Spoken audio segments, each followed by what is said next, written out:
ਵਾਹਿਗੁਰੂ ਜੀ ਕੀ ਫਤਿਹ। ਦੁਨੀਆ ਭਰ ਵਿੱਚ ਟੀਵੀ 84 ਦੇਖ ਰਹੇ ਸਮੂਹ ਦਰਸ਼ਕਾਂ ਨੂੰ ਮੈਂ ਅੱਜ ਦੇ ਇਸ ਸੱਚੋ ਸੱਚ ਪ੍ਰੋਗਰਾਮ ਵਿੱਚ ਜੀ ਆਇਆਂ ਨੂੰ ਕਹਿਣਾ। ਸਾਡੇ ਨਾਲ ਮੌਜੂਦ ਨੇ ਡਾਕਟਰ ਅਮਰਜੀਤ ਸਿੰਘ, ਜੋ ਹਰ ਰੋਜ਼ ਸੱਚੋ ਸੱਚ ਪ੍ਰੋਗਰਾਮ ਦੇ ਵਿੱਚ ਦੁਨੀਆ ਦੇ ਵਿੱਚ ਵਾਪਰ ਰਹੀਆਂ ਘਟਨਾਵਾਂ ਦਾ ਐਨਾਲਿਸਿਸ ਲੈ ਕੇ ਤੁਹਾਡੇ ਅੱਗੇ ਹਾਜ਼ਰ ਹੁੰਦੇ ਨੇ। ਤੇ ਅੱਜ ਦੇ ਇਸ ਪ੍ਰੋਗਰਾਮ ਦੇ ਵਿੱਚ ਮੈਂ ਉਹਨਾਂ ਦੇ ਨਾਲ ਐਜ਼ ਅ ਹੋਸਟ ਇਹ ਪ੍ਰੋਗਰਾਮ ਪੇਸ਼ ਕਰਾਂਗਾ। ਤੇ ਇਸ ਪ੍ਰੋਗਰਾਮ ਦੇ ਵਿੱਚ ਅਸੀਂ ਬੜੀਆਂ ਜਿਹੜੀਆਂ ਅਹਿਮ ਘਟਨਾਵਾਂ ਦੁਨੀਆ ਦੇ ਵਿੱਚ ਵਾਪਰ ਰਹੀਆਂ ਨੇ ਉਹਨਾਂ ਤੇ ਡਾਕਟਰ ਸਾਹਿਬ ਦਾ ਐਨਾਲਿਸਿਸ ਜਾਣਨ ਦੀ ਕੋਸ਼ਿਸ਼ ਕਰਾਂਗੇ। ਤੇ ਡਾਕਟਰ ਸਾਹਿਬ, ਮੈਂ ਤੁਹਾਨੂੰ ਜੀ ਆਇਆਂ ਨੂੰ ਕਹਿੰਦਾ ਜੀ ਸੱਚੋ ਸੱਚ ਦੇ ਵਿੱਚ। ਵਾਹਿਗੁਰੂ ਜੀ ਕਾ ਖਾਲਸਾ, ਵਾਹਿਗੁਰੂ ਜੀ ਕੀ ਫਤਿਹ। ਹਾਂਜੀ, ਸੁਖਵਿੰਦਰ ਸਿੰਘ ਜੀ, ਤੁਹਾਨੂੰ ਵੀ ਤੇ ਸੱਚੋ ਸੱਚ ਪ੍ਰੋਗਰਾਮ ਨਾਲ ਜੁੜੇ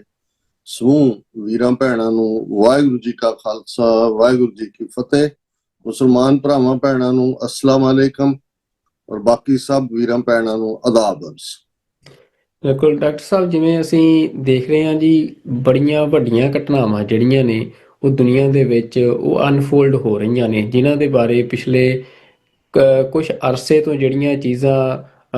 ਹੋ ਰਹੀਆਂ ਸੀ, ਮੀਟਿੰਗਸ ਚੱਲ ਰਹੀਆਂ ਸੀ, ਪਰ ਅੱਜ ਚਾਹੇ ਉਹ ਗਾਜ਼ਾ ਦੇ ਵਿੱਚ ਸੀਜ਼ਫਾਇਰ ਦਾ ਜਿਹੜਾ ਸਮਝੌਤਾ ਆ ਉਹ ਉਹਦਾ ਇੱਕ ਪਹਿਲਾ ਫੇਸ ਜਿਹੜਾ ਆ ਉਹ ਸਿਰੇ ਚੜ੍ਹਿਆ ਹੋਵੇ, ਜਾਂ ਫਿਰ ਇੱਕ ਹੋਰ ਜਿਹੜੀ ਬੜੀ ਵੱਡੀ ਘਟਨਾ ਅਨਫੋਲਡ ਹੋ ਰਹੀ ਆ ਕਿ ਤਾਲਿਬਾਨ ਦਾ ਜਿਹੜਾ ਫੋਰਨ ਮਿਨਿਸਟਰ ਆ ਆਮੀਰ ਖਾਨ ਮੁੱਤਕੀ, ਉਹ ਭਾਰਤ ਆਇਆ ਹੈ ਤੇ ਉਹਦਾ ਰੈੱਡ ਕਾਰਪਟ ਸਵਾਗਤ ਭਾਰਤ ਦੇ ਵਿੱਚ ਕੀਤਾ ਜਾ ਰਿਹਾ ਹੈ। ਸਾਰੇ ਇੰਡੀਅਨ ਮੀਡੀਆ ਨੇ ਉਹਨੂੰ ਪੂਰਾ ਸਿਰ ਤੇ ਚੁੱਕਿਆ ਹੋਇਆ ਹੈ। ਤੇ ਦੂਜੇ ਪਾਸੇ ਨਾਲ ਹੀ ਕਾਬੁਲ ਦੇ ਵਿੱਚ ਜਿਹੜੇ ਧਮਾਕੇ ਹੋਣ ਦੀਆਂ ਖਬਰਾਂ ਵੀ ਆਉਣ ਲੱਗੀਆਂ ਨੇ। ਇਹ ਤੇ ਇੱਧਰੋਂ ਪੰਜਾਬ ਦੇ ਵਿੱਚੋਂ ਸਿਮਰਨਜੀਤ ਸਿੰਘ ਮਾਨ, ਉਹਨਾਂ ਦੀ ਸਟੇਟਮੈਂਟ ਆਈ ਕਿ ਉਹਨਾਂ ਨੇ UN ਦੀ ਜਿਹੜੀ ਆ UN ਨੂੰ ਅਪੀਲ ਕੀਤੀ ਆ ਕਿ ਛੇਤੀ ਤੋਂ ਛੇਤੀ ਜਿਹੜਾ ਸਿੱਖ ਇਲਾਕੇ ਨੇ ਉਹਨਾਂ ਨੋ ਫਲਾਈ ਜ਼ੋਨ ਡਿਕਲੇਅਰ ਕੀਤਾ ਜਾਵੇ। ਤੇ ਵਰਲਡ ਮੀਡੀਆ ਦੇ ਵਿੱਚ ਇਹ ਖਬਰਾਂ ਨਿਕਲ ਕੇ ਆ ਰਹੀਆਂ ਨੇ ਕਿ ਸ਼ਾਇਦ ਭਾਰਤ ਤੇ ਪਾਕਿਸਤਾਨ ਦੇ ਦਰਮਿਆਨ ਜਿਹੜਾ ਅਗਲੀ ਜੰਗ ਆ ਉਹਦਾ ਪੜਾਅ ਬੜੀ ਛੇਤੀ ਜਿਹੜਾ ਆ ਉਹ ਸ਼ੁਰੂ ਹੋ ਸਕਦਾ ਹੈ। ਤਾਂ ਜੋ ਇਹ ਘਟਨਾਵਾਂ ਹੋ ਰਹੀਆਂ ਨੇ ਪੰਜਾਬ ਦੇ ਆਲੇ ਦੁਆਲੇ, ਉਹਨਾਂ ਬਾਰੇ ਥੋੜਾ ਜਿਹਾ ਸਾਡੇ ਦਰਸ਼ਕਾਂ ਨੂੰ ਦੱਸੋ ਕਿ ਗੱਲ ਕਿੱਧਰ ਨੂੰ ਜਾ ਰਹੀ ਆ। ਦੇਖੋ, ਤੁਸੀਂ ਮੁੱਢਲੇ ਸਵਾਲ ਦੇ ਵਿੱਚ ਹੀ ਆਲਮੋਸਟ 4-5 ਇਸ਼ੂ ਜਿਹੜੇ ਨੇ ਉਹ ਇਕੱਠੇ ਕਰ ਦਿੱਤੇ ਨੇ। ਸਮਝਣ ਵਾਲੀ ਗੱਲ ਇਹ ਹੈ ਕਿ ਇਹ ਗੱਲ ਤਾਂ ਜਿਹੜੇ ਅੱਡ-ਅੱਡ ਦੁਨੀਆ ਦੇ ਐਕਸਪਰਟ ਨੇ, ਜਦੋਂ ਪ੍ਰੈਜ਼ੀਡੈਂਟ ਟਰੰਪ ਆਲਮੋਸਟ 8-9 ਮਹੀਨੇ ਪਹਿਲਾਂ ਉਹਨਾਂ ਨੇ ਟੇਕ ਓਵਰ ਕੀਤਾ ਔਰ ਉਹਨਾਂ ਦੀਆਂ ਪ੍ਰਾਇੋਰਟੀਜ਼ ਜਿਹੜੀਆਂ ਕਿ ਡਿਊਰਿੰਗ ਦਾ ਇਲੈਕਸ਼ਨ ਕੈਂਪੇਨ ਵੀ ਜਾਂ ਉਹਨਾਂ ਦੇ ਪੋਲ ਪ੍ਰੋਮਿਸਿਸ ਤੋਂ ਵੀ ਜ਼ਾਹਰ ਸੀ ਕਿ ਵਰਲਡ ਆਰਡਰ ਜਿਹੜਾ ਹੈ ਉਹ ਬਦਲਣ ਜਾ ਰਿਹਾ ਹੈ। ਜਿਹੜਾ ਪੋਸਟ ਸੈਕੰਡ ਵਰਲਡ ਵਾਰ ਜੋ ਆਰਡਰ ਕ੍ਰੀਏਟ ਹੋਇਆ ਸੀ ਇੰਟਰਨੈਸ਼ਨਲ ਲੈਵਲ ਤੇ ਔਰ 80s 90s ਦੇ ਵਿੱਚ ਟ੍ਰੇਡ ਦੇ ਹਵਾਲੇ ਨਾਲ ਵਰਲਡ ਟ੍ਰੇਡ ਆਰਗੇਨਾਈਜੇਸ਼ਨ ਜਾਂ ਨਾਰਥ ਅਮਰੀਕਾ ਦੀ ਟ੍ਰੇਡ ਜਿਹੜਾ ਅਮਰੀਕਾ, ਕੈਨੇਡਾ, ਮੈਕਸੀਕੋ ਦਾ ਸੀ ਵੀ ਇਹ ਸਭ ਕੁਝ ਹੀ ਬਦਲੇਗਾ। ਔਰ ਇਹਦੇ 'ਚ ਕੋਈ ਸ਼ੱਕ ਨਹੀਂ ਹੈ ਕਿ ਇੱਕ ਇਸ਼ੂ ਤੇ ਟੈਰਿਫ ਦੇ ਉੱਤੇ ਫੋਕਸ ਕਰਦੇ ਆ ਪ੍ਰੈਜ਼ੀਡੈਂਟ ਟਰੰਪ ਨੇ ਦੋਸਤਾਂ ਤੇ ਦੁਸ਼ਮਣਾਂ ਸਭ ਨੂੰ ਹੀ ਪੂਰਾ ਝਟਕਾ ਦਿੱਤਾ। ਨੈਟੋ ਨਾਲ ਵੀ ਉਹਨਾਂ ਦੀ ਰਿਲੇਸ਼ਨਸ਼ਿਪ ਪ੍ਰਭਾਵਿਤ ਹੋਈ ਔਰ ਆਪਣੇ ਗੁਆਂਢ ਦੇ ਵਿੱਚ ਕੈਨੇਡਾ ਔਰ ਮੈਕਸੀਕੋ ਦੇ ਨਾਲ ਵੀ ਜਿਹੜੀ ਕਾਫੀ ਬਿਟਰਨੈਸ ਪੈਦਾ ਹੋਈ। ਔਰ ਇਸ ਚੋਂ ਦੂਸਰਾ ਪਾਰਟ ਜਿਹੜਾ ਨਿਕਲਿਆ, ਅਸੀਂ ਦੇਖਦੇ ਹਾਂ ਅੱਜ ਹੀ ਖਬਰ ਜਿਹੜੀ ਪ੍ਰੋਮੀਨੈਂਟਲੀ ਸੀ ਕਿ ਅਮਰੀਕਾ ਨੇ UN ਨੂੰ ਕਿਹਾ ਵੀ ਜਿਹੜੇ ਤੁਹਾਡੇ ਟਰੂਪਸ ਜਿਹੜੇ ਕਿ ਅੱਡ-ਅੱਡ ਕੰਟਰੀਜ਼ ਤੋਂ ਹੀ ਲੈਂਦੇ ਨੇ ਉਹਨਾਂ ਦੇ ਖਰਚੇ ਅਸੀਂ ਜਿਹੜਾ 1 ਬਿਲੀਅਨ ਦਿੰਦੇ ਸੀ ਹੁਣ ਅਸੀਂ 700 ਮਿਲੀਅਨ ਦੇਣਾ ਹੈ। ਔਰ ਅੱਜ ਹੀ ਇਹ ਸੀ ਵੀ 50,000 ਦੇ ਕਰੀਬ ਜਿਹੜੇ UN ਪੀਸ ਕੀਪਿੰਗ ਫੋਰਸ ਦੇ ਥੱਲੇ ਤਾਇਨਾਤ ਇਹਨਾਂ ਦੇ ਫੌਜੀ ਹੁੰਦੇ ਨੇ, ਉਹਦੇ ਚੋਂ 20,000 ਉਹ ਕੱਟ ਕਰ ਰਹੇ ਨੇ। ਇਹ ਅੱਜ ਦੀ ਜਿਹੜੀ ਹੈ ਅਮਰੀਕਨ ਐਮਬੈਸਡਰ ਦੇ ਨਾਲ ਸੈਕਟਰੀ ਜਨਰਲ ਦੀ ਮੀਟਿੰਗ ਚੋਂ ਨਿਕਲਿਆ। ਸੋ ਜ਼ਾਹਰ ਹੈ ਕਿ ਵੀ ਜਦੋਂ ਅਸੀਂ ਕਿਸੇ ਵੀ ਦੁਨੀਆ ਦੇ ਪੋਲੀਟੀਕਲ ਮਸਲੇ ਦੇ ਹੱਲ ਦੀ ਗੱਲ ਸੋਚਦੇ ਰਹੇ ਪੋਸਟ ਸੈਕੰਡ ਵਰਲਡ ਵਾਰ, ਤੇ ਯੂਨਾਈਟਿਡ ਨੇਸ਼ਨ ਜਨਰਲ ਅਸੈਂਬਲੀ ਜਾਂ ਯੂਨਾਈਟਿਡ ਨੇਸ਼ਨ ਸਿਕਿਉਰਿਟੀ ਕਾਉਂਸਲ ਜਿਹੜੇ ਨੇ ਉਹ ਫਾਈਨਲ ਫੋਰਮ ਹੁੰਦੇ ਸੀ। ਸੋ ਹੁਣ ਬੇਸ਼ੱਕ ਵੀਟੋ ਵੀਲਡਿੰਗ ਮੈਂਬਰ ਜਿਹੜੇ ਨੇ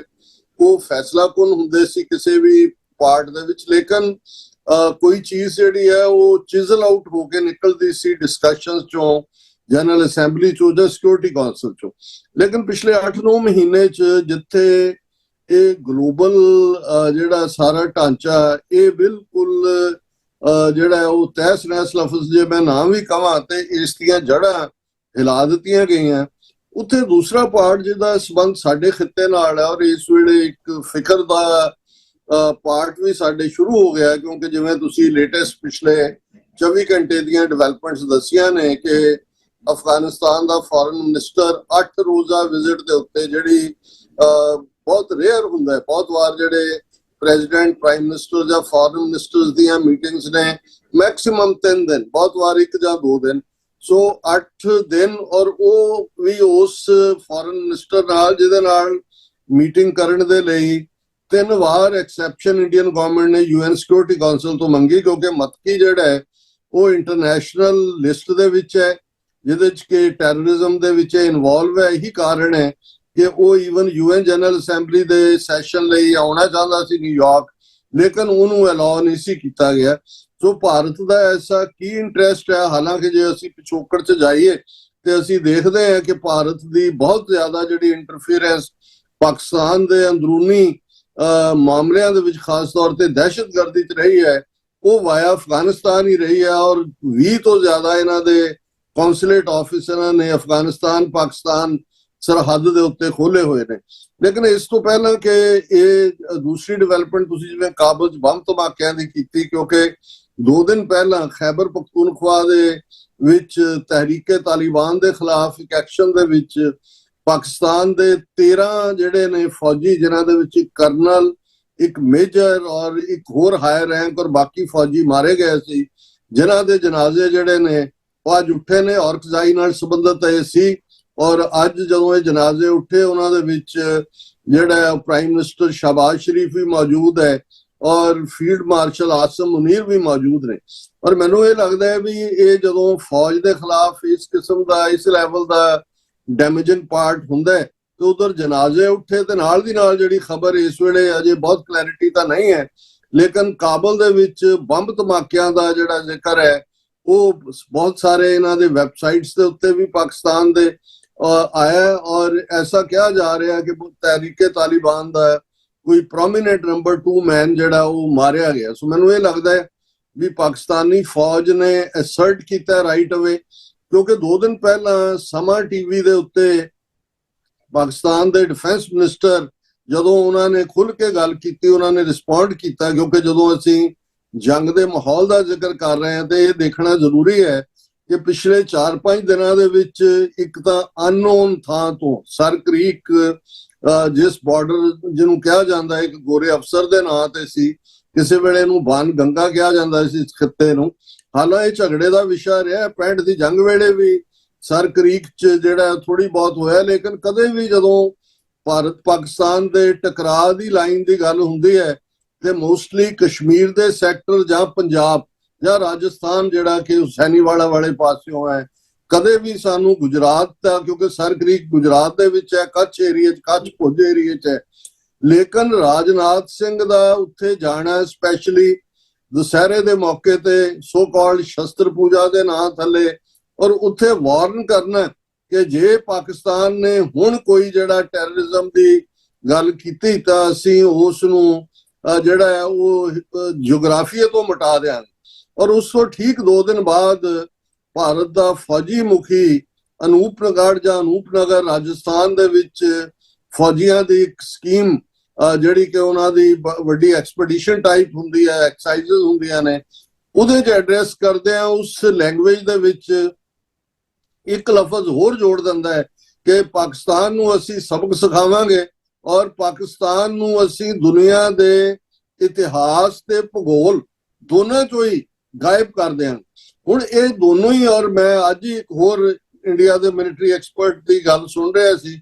ਉਹਨੇ ਕਿਹਾ ਵੀ ਕਦੇ ਵੀ ਪਿਛਲੇ 78 ਸਾਲ ਜਿਵੇਂ ਨਹੀਂ ਹੋਇਆ ਕਿ ਭਾਰਤ ਦੀ ਫੌਜ ਦਾ ਮੁਖੀ ਇਸ ਲੈਵਲ ਦੀ ਜਿਹੜਾ ਹੈ ਉਹ ਵਾਰਨਿੰਗ ਦੇ ਰਿਹਾ ਹੋਏ। ਫਿਰ ਕਿਵੇਂ ਅੱਜ ਭਾਰਤ ਦੀ ਫੌਜ ਔਰ ਸਿਆਸਤ ਰਲਗੱਡ ਹੋ ਚੁੱਕੀ ਹੈ। ਉਹੀ ਫੌਜੀ ਮੁਖੀ ਦਵੇਦੀ ਕਹਿੰਦਾ ਹੈ ਕਿ ਜੀ ਜਿਹੜਾ ਅਸੀਂ ਆਪਰੇਸ਼ਨ ਸੰਦੂਰ ਕੀਤਾ, ਇਹਦਾ ਜਿਹੜਾ ਕੋਡ ਨੇਮ ਆਪਰੇਸ਼ਨ ਸੰਦੂਰ ਹੈ, ਇਹ ਮੋਦੀ ਜੀ ਨੇ ਹੀ ਸੁਜੈਸਟ ਕੀਤਾ ਸੀ। ਸੋ ਜ਼ਾਹਰ ਹੈ ਵੀ ਇੱਕ ਪਾਸੇ ਭਾਰਤ ਦੇ ਵਿੱਚ ਫੌਜ ਦਾ ਪੂਰੀ ਤਰ੍ਹਾਂ ਫਿਰਕੂਕਰਨ ਹੋ ਚੁੱਕਾ ਹੈ ਓਪਨਲੀ, ਜਿਵੇਂ ਸਰ ਕ੍ਰੀਕ ਦੇ ਵਿੱਚ ਰਾਜਨਾਥ ਸਿੰਘ ਔਰ ਦਵੇਦੀ ਇਹ ਸ਼ਸਤਰ ਪੂਜਾ ਦੇ ਨਾਂ ਥੱਲੇ ਤਿਲਕ ਲਾਉਂਦੇ ਨੇ ਉਹਨਾਂ ਹਥਿਆਰਾਂ ਨੂੰ, ਸ਼ਸਤਰਾਂ ਨੂੰ, ਔਰ ਜਿਹੜਾ ਇੱਕ ਸੈਕੂਲਰ ਆਰਮੀ ਕਰੈਕਟਰ ਸੀ ਬ੍ਰਿਟਿਸ਼ ਪੀਰੀਅਡ ਦਾ ਐਸਟੈਬਲਿਸ਼ ਹੋਇਆ ਔਰ ਕੰਟੀਨਿਊ ਰਿਹਾ ਹੈ, ਉਹਨੂੰ ਵੀ ਇਹਨਾਂ ਨੇ ਪੂਰੀ ਤਰ੍ਹਾਂ ਜਿਹੜਾ ਉਹ ਤਹਿਸ ਨਹਿਸ ਕਰ ਦਿੱਤਾ ਹੈ। ਸੋ ਇਹ ਫੌਜੀ ਮੁਖੀ ਔਰ ਡਿਫੈਂਸ ਮਿਨਿਸਟਰ ਦੇ ਬਿਆਨ ਤੋਂ ਬਾਅਦ ਹੀ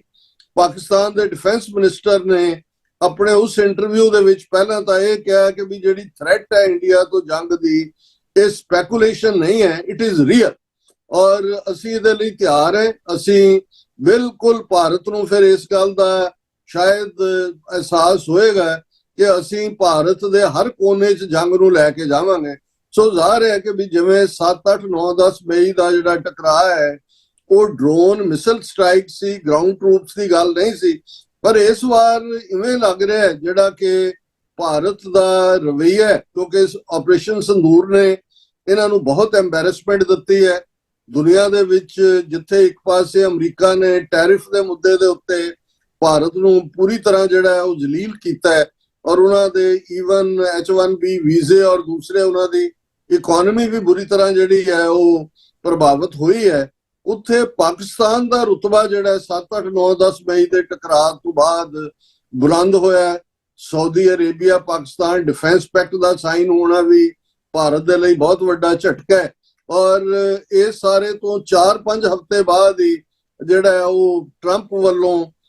ਆਸਿਮ ਮੁਨੀਰ ਫੀਲਡ ਮਾਰਸ਼ਲ ਨੂੰ ਸੱਦ ਕੇ ਸਪੈਸ਼ਲ ਲੰਚੀਅਨ ਦੇਣਾ ਔਰ ਫਿਰ UN ਜਨਰਲ ਅਸੈਂਬਲੀ ਦੀ ਮੀਟ ਵੇਲੇ ਪ੍ਰਾਈਮ ਮਿਨਿਸਟਰ ਫੌਜੀ ਮੁਖੀ ਦੇ ਨਾਲ ਫਿਰ 1 ਘੰਟੇ ਤੋਂ ਜ਼ਿਆਦਾ ਮੁਲਾਕਾਤ, ਟ੍ਰੇਡ ਡੀਲ ਵੀ ਪਾਕਿਸਤਾਨ ਨਾਲ ਸਾਈਨ ਹੋਣਾ। ਸੋ ਇਹ ਸਾਰੇ ਪਾਰਟਸ ਤੋਂ ਇੱਕ ਗੱਲ ਜ਼ਾਹਰ ਹੈ ਕਿ ਪ੍ਰੈਜ਼ੀਡੈਂਟ ਟਰੰਪ ਦੀ ਜਿਹੜੀ ਪਹਿਲ ਹੈ ਕੱਲੀ ਇਹੀ ਨਹੀਂ ਕਿ ਵਰਲਡ ਆਰਡਰ ਜਿਹੜਾ ਉਹ ਨਵੇਂ ਸਿਰਿਓਂ ਸਿਰਜਣ ਦੀ ਹੈ, ਈਵਨ ਜਿਹੜੀ 25-30 ਸਾਲ ਤੋਂ ਅਮਰੀਕਾ ਦੀ ਪਾਲਿਸੀ ਇੰਡੀਆ ਨੂੰ ਐਜ਼ ਅ ਬੁਲਵਾਕ ਡਿਵੈਲਪ ਕਰਨ ਦੀ ਸੀ ਅਗੇਂਸਟ ਚਾਈਨਾ, ਇਸ ਲਈ ਕੁਆਡ ਦੇ ਵਿੱਚ ਇੰਡੀਆ ਨੂੰ ਜੁਆਇਨ ਕਰਵਾਇਆ। ਸਟੈਟਿਸਟਿਕ ਔਰ ਲੌਜਿਸਟਿਕਲ ਜਿਹੜੀਆਂ ਡਾਟਾ ਸ਼ੇਅਰਿੰਗ ਦੇ ਨਾਲ ਜਿਹੜਾ ਅਮਰੀਕਾ ਔਰ ਇੰਡੀਆ ਬੜੇ ਨੇੜੇ ਆਏ। ਇੰਡੀਆ ਨੇ ਵੀ ਆਪਣੀ ਇਕਵਿਪਮੈਂਟ ਥੋੜੀ ਵਧਾ ਦਿੱਤੀ ਅਮਰੀਕਾ ਤੋਂ ਖਰੀਦਣੀ ਔਰ ਇਹ ਸਾਰੇ ਪਾਰਟ ਤੋਂ ਬਾਅਦ ਸਡਨਲੀ ਜਿਹੜਾ ਅਮਰੀਕਾ ਦਾ ਭਾਰਤ ਨੂੰ ਜਿਹੜਾ ਉਹ ਬਿਲਕੁਲ ਵਗਾ ਕੇ ਪਰੇ ਮਾਰਨਾ, ਇਹ ਇੱਕ ਪਾਸੇ ਚਾਈਨਾ ਨੂੰ ਵੀ ਇਹ ਮੈਸੇਜ ਹੈ ਕਿ ਵੀ ਸਾਡੀ ਕੋਈ ਐਸੀ ਨੀਅਤ ਨਹੀਂ ਹੈ ਕਿ ਅਸੀਂ ਭਾਰਤ ਨੂੰ ਤੁਹਾਡੇ ਬਰਾਬਰ ਖੜਾ ਕਰ ਰਹੇ ਹਾਂ। ਦੂਸਰੇ ਪਾਸੇ ਪਾਕਿਸਤਾਨ ਦੀ ਇੰਨੀ ਫਾਈਨ ਬੈਲੈਂਸਿੰਗ, ਇੱਕ ਪਾਸੇ ਚਾਈਨਾ ਦੇ ਨਾਲ ਉਹ one belt one road initiative ਦੇ ਵਿੱਚ ਵੀ ਜਿਹੜਾ ਖਾਸ ਤੌਰ ਤੇ ਚਾਈਨਾ ਪਾਕਿਸਤਾਨ ਇਕਨੋਮਿਕਲ ਕੋਰੀਡੋਰ ਉਸ ਦਾ ਹਿੱਸਾ ਹੈ। ਦੂਸਰੇ ਪਾਸੇ ਅਮਰੀਕਾ ਦੇ ਨਾਲ ਇਸ ਲੈਵਲ ਦੀ ਜਿਹੜੀ ਉਹਨਾਂ ਦੀ ਸਾਂਝ ਹੈ ਔਰ ਅਜੇ 2 ਦਿਨ ਪਹਿਲਾਂ ਹੀ ਜਿਹੜਾ ਖਬਰ ਆਈ, ਹਾਲਾਂਕਿ 30 ਸਤੰਬਰ ਦਾ ਹੈ, ਕਿ ਅਮਰੀਕਾ ਨੇ ਉਹ ਮਿਜ਼ਾਈਲ ਡੀਲ ਜਿਹੜੇ F-16 ਜਹਾਜ਼ ਅਮਰੀਕਾ ਦੇ ਪਾਕਿਸਤਾਨ ਕੋਲ ਨੇ ਉਹਨਾਂ ਤੇ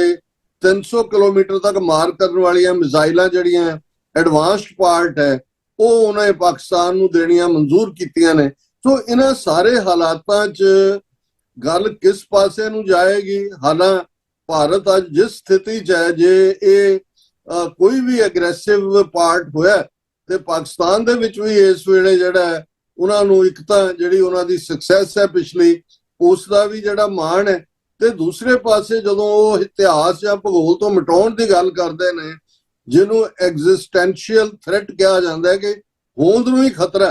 ਤੇ ਫਿਰ ਜਦੋਂ ਅਸੀਂ ਹੋਂਦ ਨੂੰ ਖਤਰੇ ਦੀ ਗੱਲ ਕਰਦੇ ਹਾਂ ਤੇ ਫਿਰ ਉਹ ਮਰਦਿਆਂ ਨੂੰ ਅੱਕ ਚੱਬਣਾ ਪੈਂਦਾ ਹੈ। ਫਿਰ ਸਾਨੂੰ ਇਸ ਗੱਲ ਦਾ ਜਿਹੜਾ ਉਹ ਭੁਲੇਖੇ 'ਚ ਨਹੀਂ ਰਹਿਣਾ ਚਾਹੀਦਾ ਕਿ ਇਹ ਮਹਿਜ਼ ਇੱਕ ਕਨਵੈਨਸ਼ਨਲ ਵਾਰਫੇਅਰ ਤੱਕ ਮਹਿਦੂਦ ਹੋਏਗਾ, ਕਿਉਂਕਿ ਪਾਕਿਸਤਾਨ ਦੀ ਸਟ੍ਰੈਟੇਜਿਕ ਡੈਪਥ 300 ਕਿਲੋਮੀਟਰ ਤੋਂ ਜ਼ਿਆਦਾ ਨਹੀਂ ਹੈ ਤੇ ਪਾਕਿਸਤਾਨ ਭਾਰਤ ਨੂੰ ਹੋਰ ਪਾਸੇ ਵੀ ਇੰਗੇਜ ਕਰਨ ਦੇ ਲਈ ਉਹਨਾਂ ਦੇ ਕੋਲ 3000 ਕਿਲੋਮੀਟਰ ਤੱਕ ਮਾਰ ਕਰਨ ਵਾਲੀਆਂ ਸਟੇਟ ਆਫ ਦਾ ਆਰਟ ਮਿਜ਼ਾਈਲਸ ਵੀ ਨੇ। ਸੋ ਫਿਰ ਇਹ ਸਾਰੇ ਪਾਸੇ ਫੈਲੇਗਾ ਔਰ ਮੈਂ ਸਮਝਦਾ ਵੀ ਸਰਦਾਰ ਸਿਮਰਨਜੀਤ ਸਿੰਘ ਮਾਨ ਨੇ ਬਿਲਕੁਲ ਠੀਕ ਜਿਹੜਾ ਸਮੇਂ ਦੀ ਨਜ਼ਾਕਤ ਨੂੰ ਸਮਝਿਆ, ਕਿਉਂਕਿ ਸਾਡੀ ਸਿਵਲਾਈਜੇਸ਼ਨ, ਸਿੱਖ ਸਿਵਲਾਈਜੇਸ਼ਨ ਦਾ ਕ੍ਰੇਡਲ ਪੰਗੂੜਾ ਦੋਵੇਂ ਪਾਸੇ ਪੰਜਾਬ ਨੇ। ਇਧਰ ਸਾਡੀ ਦਰਿਆਏ ਜਮਨਾ ਤੋਂ ਵਾਘਾ ਤੱਕ ਸਾਡੀ ਕੁੱਲ ਆਬਾਦੀ ਦਾ ਆਲਮੋਸਟ 75% ਇੱਥੇ ਆਬਾਦ ਹੈ। ਦੂਸਰੇ ਪਾਸੇ ਸਾਡੇ 200 ਤੋਂ ਜ਼ਿਆਦਾ ਇਤਿਹਾਸਕ ਗੁਰਦੁਆਰੇ, ਸਾਡਾ ਹੈਰੀਟੇਜ ਦੋਨੋਂ ਪਾਸਿਓਂ ਹੀ ਜੇ ਕੋਈ ਵੀ ਜਿਹੜਾ ਉਹ ਟਕਰਾਅ ਦੀ ਲਾਈਨ ਸ਼ੁਰੂ ਹੁੰਦੀ ਹੈ, ਭਾਵੇਂ ਲੌਂਗ ਰੇਂਜ ਮਿਜ਼ਾਈਲਾਂ ਦੀ ਲੜਾਈ ਆਪਣੀ ਥਾਂ ਲੇਕਿਨ ਅਲਟੀਮੇਟਲੀ ਜਿਹੜਾ ਇਮੀਡੀਏਟ ਟਾਰਗੇਟ ਹੁੰਦੇ ਨੇ ਉਹ ਦੋਵੇਂ ਪਾਸੇ ਦਾ ਜਿਹੜਾ ਕਲੋਜ਼ਨੈਸ ਅਸੀਂ 65 71 ਦੀਆਂ ਜੰਗਾਂ ਵੇਲੇ ਦੇਖਿਆ। ਸਿਰਫ 1998-99 ਵਾਲੇ ਕਾਰਗਿਲ ਦੇ ਵੇਲੇ ਪੰਜਾਬ ਬਚਿਆ ਸੀ, ਪਰ ਉਦੋਂ ਵੀ ਜਿਹੜੀਆਂ ਕੈਜੂਅਲਟੀਜ਼ ਨੇ ਆਲਮੋਸਟ 40% ਮਰਨ ਵਾਲੇ ਜਿਹੜੇ ਨੇ ਉਹ ਸਿੱਖ ਫੌਜੀ ਸਨ। ਸੋ ਇਹ ਬੜੀ ਨਾਜ਼ੁਕ ਜਿਹੜੀ ਹੈ ਇਸ ਵੇਲੇ ਹਾਲਤ ਹੈ। ਔਰ ਮੈਨੂੰ ਇਹ ਲੱਗਦਾ ਹੈ ਵੀ ਕਿਉਂਕਿ ਦੁਨੀਆ ਇਸ ਵੇਲੇ ਜੋ ਕੁਝ ਗਜ਼ਾ ਦੇ ਵਿੱਚ ਟੈਂਪਰੇਰੀ ਜਿਹੜਾ ਸੀਜ਼ਫਾਇਰ ਹੋਇਆ ਧਿਆਨ ਉਧਰ ਹੈ, ਇਹ ਨਾ ਹੋਏ ਕਿ ਭਾਈ ਇੱਕ ਪਾਸੇ ਨੂੰ ਰਿਜ਼ੋਲਵ ਕਰਦੇ ਕਰਦੇ ਜਿਹੜਾ ਇਧਰ ਪੂਰਾ ਫਲੇਅਰ ਅਪ ਹੋਏ। ਔਰ ਇਸ ਵੇਲੇ ਜਿਹੜਾ ਭਾਰਤ ਦਾ ਜੇ ਤੁਸੀਂ ਮੀਡੀਆ ਦੇਖੋ, ਉਹਨਾਂ ਦੀਆਂ ਹੋਰ ਜਿਹੜੀਆਂ ਇੰਟਰਨੈਸ਼ਨਲ ਲੈਵਲ ਦੇ ਉੱਤੇ ਵੀ ਉਸ ਮਾਹੌਲ ਨੂੰ ਦੇਖੋ, ਤੇ ਇਹ ਕੁਆਇਟ ਪ੍ਰੋਵੋਕੇਸ਼ਨ ਪੈਦਾ ਕਰਨ ਦੇ ਵਿੱਚ ਭਾਰਤੀ ਹਾਕਮਾਂ ਦਾ ਬਹੁਤ ਵੱਡਾ ਰੋਲ ਹੈ। ਬਿਲਕੁਲ ਡਾਕਟਰ ਸਾਹਿਬ, ਇਹ ਜਿਹੜੀ ਇੱਕ ਸਿਚੁਏਸ਼ਨ ਬੜੀ ਕ੍ਰਿਟੀਕਲ ਆ ਜਿਹੜੀ ਤੁਸੀਂ ਡਿਸਕਸ ਕੀਤੀ ਆ ਬਣਦੀ ਨਜ਼ਰ ਆ ਰਹੀ ਆ। ਪਰ ਦੂਜੇ ਪਾਸੇ ਜਦੋਂ ਤੁਸੀਂ ਮੈਪ ਮੇਕਿੰਗ ਦੀ ਗੱਲ ਕੀਤੀ ਤਾਂ ਉਹਦੇ ਵਿੱਚ ਅਸੀਂ ਦੇਖ ਰਹੇ ਹਾਂ ਕਿ ਅੱਜ ਕੱਲ੍ਹ ਜਿਹੜੇ ਯੂਕੇ ਦੇ ਪ੍ਰਾਈਮ ਮਿਨਿਸਟਰ ਆ ਸਟਾਰਮਰ, ਉਹ ਇੰਡੀਆ ਦੇ ਵਿਜ਼ਿਟ ਤੇ ਆ, ਟ੍ਰੇਡ ਡੀਲ ਦੀਆਂ ਗੱਲਾਂ ਹੋ ਰਹੀਆਂ ਨੇ। ਪਰ ਅੱਜ ਜਿਹੜੀ ਗਾਜ਼ਾ ਦੇ ਵਿੱਚ ਡੀਲ ਹੋਈ ਆ, ਅਸੀਂ ਉਹ ਦੇਖ ਰਹੇ ਹਾਂ ਕਿ ਉਹ ਵੀ ਜਿਹੜੀ ਕਲੋਨੀਅਲ ਲੈਗੇਸੀ ਆ, ਜਿਹੜੀਆਂ ਪ੍ਰੋਬਲਮਸ ਬ੍ਰਿਟਿਸ਼ ਕਲੋਨੀਅਲਿਜ਼ਮ ਛੱਡ ਕੇ ਆਇਆ, ਉਹਦਾ ਇੱਕ ਹਿੱਸਾ ਆ ਜੋ ਗਾਜ਼ਾ 'ਚ ਅੱਜ ਦੁਨੀਆ ਦੇਖ ਰਹੀ ਆ। ਤੇ ਉਸੇ ਤਰ੍ਹਾਂ ਕਸ਼ਮੀਰ ਵੀ ਉਹਦਾ ਇੱਕ ਹਿੱਸਾ ਆ ਜੋ ਵੱਡਾ ਇਸ਼ੂ ਆ, ਤੇ ਖਾਲਿਸਤਾਨ ਦੀ ਸਟਰਗਲ ਵੀ ਉਸੇ ਬ੍ਰਿਟਿਸ਼ ਕਲੋਨੀਅਲ ਹਿਸਟਰੀ ਦਾ ਪਾਰਟ ਆ ਕਿ ਜਿਹੜੀਆਂ ਪ੍ਰੋਬਲਮਸ ਉਹਨੇ ਛੱਡੀਆਂ ਨੇ। ਹੁਣ ਉਹਦੇ 'ਚ ਅੱਜ ਬ੍ਰਿਟਿਸ਼ ਤੋਂ ਜਿਹੜੀ ਪਾਵਰ ਆ ਉਹਦੇ ਅਸੀਂ ਦੇਖ ਰਹੇ ਹਾਂ ਕਿ ਤੁਸੀਂ ਗੱਲ ਕੀਤੀ ਯੂਨਾਈਟਿਡ ਨੇਸ਼ਨ ਵੀ ਹੁਣ ਉਹ ਪੋਜੀਸ਼ਨ 'ਚ ਨਹੀਂ ਨਜ਼ਰ ਆ ਰਿਹਾ ਕਿ ਉਹ ਜਿਹੜੀਆਂ ਪ੍ਰੋਬਲਮਸ ਆ ਉਹਨਾਂ ਨੂੰ ਸੋਲਵ ਕਰ ਸਕੇ। ਅਮਰੀਕਾ ਡੋਮੀਨੇਟ ਕਰ ਰਿਹਾ ਆ ਨਵੀਂ ਮੈਪ ਮੇਕਿੰਗ ਨੂੰ, ਜਿਹਦੇ 'ਚ ਜਿਹੜੀਆਂ ਬ੍ਰਿਟਿਸ਼ ਕਲੋਨੀਅਲ ਏਰਾ ਦੀਆਂ ਪ੍ਰੋਬਲਮ ਸੀ ਉਹਨਾਂ ਨੂੰ ਹੁਣ ਰਿਜ਼ੋਲਵ ਕਰਨ ਦੀ ਜੇ ਅਸੀਂ ਗੱਲ ਕਰੀਏ, ਜੋ ਗਾਜ਼ਾ 'ਚ ਹੋ ਰਿਹਾ ਉਹ ਡਿਸਾਈਡ ਅਮਰੀਕਾ ਕਰ ਰਿਹਾ। ਤਾਂ ਕੀ ਅਮਰੀਕਾ ਜਿਹੜਾ ਆ ਤੁਹਾਨੂੰ ਲੱਗ ਰਿਹਾ ਕਿ ਜਿਵੇਂ ਉਹ ਗਾਜ਼ਾ 'ਚ ਡਿਸਾਈਡ ਕਰ ਰਿਹਾ ਬ੍ਰਿਟਿਸ਼ ਪ੍ਰੋਬਲਮ ਨੂੰ, ਬ੍ਰਿਟਿਸ਼ ਕਲੋਨੀਅਲ ਪ੍ਰੋਬਲਮ ਨੂੰ, ਉਵੇਂ ਉਹ ਜਿਹੜੀਆਂ ਏਸ਼ੀਆ ਦੇ ਵਿੱਚ ਖਾਲਿਸਤਾਨ ਤੇ ਕਸ਼ਮੀਰ ਦੀਆਂ ਪ੍ਰੋਬਲਮਸ ਨੇ ਉੱਧਰ ਵੀ ਅਮਰੀਕਾ ਆਉਣ ਵਾਲੇ ਸਮੇਂ 'ਚ ਆਪਣਾ ਧਿਆਨ ਦੇ ਸਕਦਾ ਹੈ? ਦੇਖੋ, ਤੁਹਾਡੇ ਸਵਾਲ ਦੇ ਦੋ ਨੁਕਤਿਆਂ ਤੋਂ ਮੈਂ ਸਮਝਦਾ ਵੀ ਇਸ ਦੇ ਉੱਤੇ ਵਿਚਾਰ ਹੋਣੀ ਬੜੀ ਜ਼ਰੂਰੀ ਹੈ। ਤੁਸੀਂ ਬਿਲਕੁਲ ਠੀਕ ਕਿਹਾ ਵੀ ਜਿਹੜੀਆਂ ਤਿੰਨ ਇਸ ਵੇਲੇ ਇੰਟਰਨੈਸ਼ਨਲ ਫਲੈਸ਼ ਪੁਆਇੰਟ, ਇਹ ਲਫ਼ਜ਼ ਪ੍ਰੈਜ਼ੀਡੈਂਟ ਕਲਿੰਟਨ ਜਦੋਂ 20 ਮਾਰਚ 2000 ਨੂੰ ਉਹ ਭਾਰਤ ਦੇ ਦੌਰੇ ਤੇ ਗਏ ਤਾਂ ਉਸ ਤੋਂ ਪਹਿਲਾਂ ਜਿਹੜੀ ਉਹਨਾਂ ਨੇ ਪ੍ਰੈਸ ਕਾਨਫਰੰਸ ਕੀਤੀ ਸੀ, ਉਹਨਾਂ ਨੇ ਕਸ਼ਮੀਰ ਮੁੱਦੇ ਨੂੰ ਇਹ ਕਿਹਾ ਸੀ ਕਿ ਨਿਊਕਲੀਅਰ ਫਲੈਸ਼ ਪੁਆਇੰਟ। ਔਰ ਇਹ ਵੱਖਰੀ ਕਹਾਣੀ ਹੈ ਕਿ ਇਸ ਦੀ ਬਜਾਏ ਕਿ ਅਮਰੀਕਾ ਕਸ਼ਮੀਰ ਦੇ ਮੁੱਦੇ ਤੇ ਭਾਰਤ ਤੇ ਦਬਾਅ ਬਣਾ ਸਕਦਾ ਹੈ, ਉਹਨਾਂ ਨੇ 20 ਮਾਰਚ 2000 ਨੂੰ ਕਸ਼ਮੀਰ ਵਾਦੀ ਦੇ ਜ਼ਿਲ੍ਹਾ ਅਨੰਤਨਾਗ ਦੇ ਚਿੱਟੀ ਸਿੰਘਪੁਰਾ ਪਿੰਡ 'ਚ 35 ਸਿੱਖਾਂ ਦਾ ਕੋਲਡ ਬਲੱਡਡ ਮਰਡਰ ਗੁਰਦੁਆਰੇ ਦੀ ਕੰਧ ਨਾਲ ਉਹਨਾਂ ਨੂੰ ਖੜਾ ਕਰਕੇ ਮਾਰਿਆ ਗਿਆ। ਉਹ ਸਾਰੀ ਗੱਲ ਨੂੰ ਹੀ ਪਲਟਾ ਦਿੱਤਾ ਸੀ। ਲੇਕਿਨ ਲਫ਼ਜ਼ ਨਿਊਕਲੀਅਰ ਫਲੈਸ਼ ਪੁਆਇੰਟ ਬੜਾ ਅਹਿਮੀਅਤ ਵਾਲਾ ਹੈ, ਕਿਉਂਕਿ ਕਸ਼ਮੀਰ ਦਾ ਵੀ ਜਿਹੜੀ British colonial map making unfinished business ਹੈ। ਇਸੇ ਤਰ੍ਹਾਂ ਸਿੱਖਾਂ ਦੇ ਮੁੱਦੇ ਤੇ ਜੇ ਅਸੀਂ ਗੱਲ ਕਰੀਏ, ਇਹਦੇ ਬਾਵਜੂਦ ਕਿ ਅਸੀਂ ਲੰਬੀਆਂ ਚੌੜੀਆਂ ਕਹਾਣੀਆਂ ਸੁਣਾਉਂਦੇ ਹਾਂ ਜੀ, ਫਸਟ ਵਰਲਡ ਵਾਰ 'ਚ ਅਸੀਂ ਇੰਨਾ ਕੰਟਰੀਬਿਊਟ ਕੀਤਾ, ਸੈਕੰਡ ਵਰਲਡ ਵਾਰ 'ਚ ਇੰਨਾ ਕੀਤਾ, ਅਸੀਂ ਇੱਥੇ ਲੜੇ, ਅਸੀਂ ਉੱਥੇ ਲੜੇ, ਲੇਕਿਨ ਹਕੀਕਤ ਇਹ ਹੈ ਕਿ ਬ੍ਰਿਟਿਸ਼ਰਜ਼ ਨੇ ਆਪਣਾ ਇੱਕ ਵੀ ਜਵਾਨ ਗਵਾਏ ਬਿਨਾਂ ਕਿ ਕਿਸੇ ਨੇ ਚਪੇੜ ਵੀ ਮਾਰੀ ਹੋਏ ਉੱਥੇ ਉਸ ਕਿਸਮ ਦੀ ਬਲੱਡੀ ਪਾਰਟੀਸ਼ਨ ਕੀਤੀ ਜਿਸ ਦੇ ਵਿੱਚ 10 ਤੋਂ 15 ਲੱਖ ਲੋਕ ਮਾਰੇ ਗਏ ਤੇ ਕਰੋੜ ਤੋਂ 1.5 ਕਰੋੜ ਬੇਘਰੇ ਹੋਏ। ਚਲੋ, ਉਹ ਬਰਬਾਦੀ ਤਾਂ ਹਿੰਦੂ ਸਿੱਖ ਮੁਸਲਮਾਨ ਕਿਸੇ ਦੀ ਹੋਏ ਬਰਬਾਦੀ ਹੁੰਦੀ ਹੈ, ਲੇਕਿਨ ਉਸ ਬਰਬਾਦੀ ਤੋਂ ਬਾਅਦ 1000 ਸਾਲ ਦੀ ਗੁਲਾਮੀ ਭੋਗਣ ਵਾਲੇ ਹਿੰਦੂਆਂ ਦੇ ਕੋਲ ਭਾਰਤ ਨਾਂ ਦਾ ਮੁਲਕ ਆ ਗਿਆ ਹੈ। ਪਾਕਿਸਤਾਨ ਜਿਨ੍ਹਾਂ ਦੋ ਮਜ਼ਹਬੀ ਨਜ਼ਰੀਆਂ ਦੇ ਉੱਤੇ ਜਿਹਦੀ ਐਡਵੋਕੇਸੀ ਕਾਇਦੇ ਆਜ਼ਮ ਮੁਹੰਮਦ ਅਲੀ ਜਿਨ੍ਹਾਂ ਨੇ ਕੀਤੀ, ਉਹਨਾਂ ਨੇ ਇੱਕ ਮੁਲਕ ਪਾਕਿਸਤਾਨ ਹਾਸਲ ਕਰ ਲਿਆ। ਪਰ ਅਸੀਂ ਸਭ ਤੋਂ ਜ਼ਿਆਦਾ ਨੁਕਸਾਨ ਕਰਵਾ ਕੇ ਜਾਨੀ ਵੀ ਆਪਣੇ ਹੈਰੀਟੇਜ ਦਾ ਵੀ, ਇੱਕ ਗੁਲਾਮੀ ਚੋਂ ਫਰੰਗੀ ਦੀ ਨਿਕਲ ਕੇ ਦੂਸਰੀ ਅਸੀਂ ਬਾਹਮਣਾਂ ਦੀ ਗੁਲਾਮੀ ਦੇ ਵਿੱਚ ਆ ਫਸੇ। ਸੋ ਇਹ ਵੀ ਬ੍ਰਿਟਿਸ਼ ਜਿਹੜੀ ਹੈ ਉਹ ਮੈਪ ਮੇਕਿੰਗ ਦਾ ਨਤੀਜਾ ਹੈ। ਔਰ ਜ਼ਾਹਰ ਹੈ ਕਿ ਫਲਸਤੀਨ ਦਾ ਮੁੱਦਾ ਵੀ, ਕਿਉਂਕਿ ਫਸਟ ਵਰਲਡ ਵਾਰ 'ਚ ਜਦੋਂ ਕਿ ਆਟੋਮਨ ਅੰਪਾਇਰ ਲਗਭਗ 700-800 ਸਾਲ ਇਸ ਖਿੱਤੇ ਦੇ ਉੱਤੇ ਕਾਬਜ਼ ਸੀ, ਉਹ ਜਦੋਂ ਇਹ ਇਲਾਕਾ ਉਹਨਾਂ ਦੇ ਹੱਥਾਂ 'ਚੋਂ ਨਿਕਲਿਆ ਤੇ ਮਿਡਲ ਈਸਟ ਦੇ ਮੁਲਕ ਜਿਹੜੇ ਨੇ ਪੱਛਮੀ ਤਾਕਤਾਂ ਨੇ ਵੰਡ ਲਏ, ਲੈਬਨਾਨ ਫਰਾਂਸ ਨੂੰ ਮਿਲਿਆ, ਸੌਦ ਟੱਬਰ ਨੂੰ ਜਿਹੜਾ ਉਹ ਵਫਾਦਾਰੀ ਦਿਖਾਉਣ ਦੇ ਲਈ ਸਾਊਦੀ ਅਰੇਬੀਆ ਦੇ ਦਿੱਤਾ ਗਿਆ, ਇਹ ਜਿਹੜੇ ਜਾਰਡਨ ਵਾਲੇ ਰਾਜੇ ਹੈ ਇਹ ਖੜੇ ਕਰ ਦਿੱਤੇ ਗਏ, ਤੇ ਫਲਸਤੀਨ ਜਿਹੜਾ ਹੈ ਬ੍ਰਿਟਿਸ਼ ਦੇ ਹਿੱਸੇ ਆਇਆ। ਔਰ ਬ੍ਰਿਟਨ ਦੋਨੋਂ ਪਾਸਿਓਂ ਜਿਹੜਾ ਇੱਕ ਪਾਸਿਓਂ ਜਿਹੜਾ ਉਹ ਯਹੂਦੀਆਂ ਤੋਂ ਪੈਸੇ ਖਾਂਦੇ ਰਹੇ, ਕਿਉਂਕਿ ਬੈਲਫਾਸਟ ਡਿਕਲੇਰੇਸ਼ਨ ਜਿਹੜੀ 1917 ਦੇ ਵਿੱਚ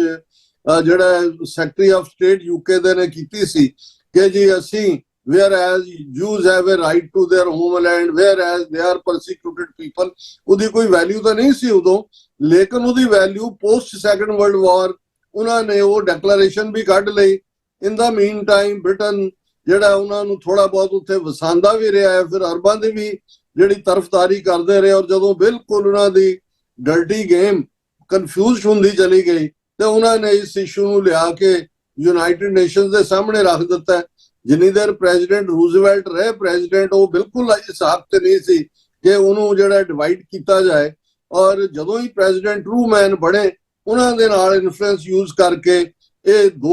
ਟੂ ਸਟੇਟ ਫਾਰਮੂਲਾ ਦਿੱਤਾ ਗਿਆ, ਜਿਹਨੂੰ ਕਦੇ ਵੀ ਇੰਪਲੀਮੈਂਟ ਕਰਨ ਦੇ ਵਿੱਚ,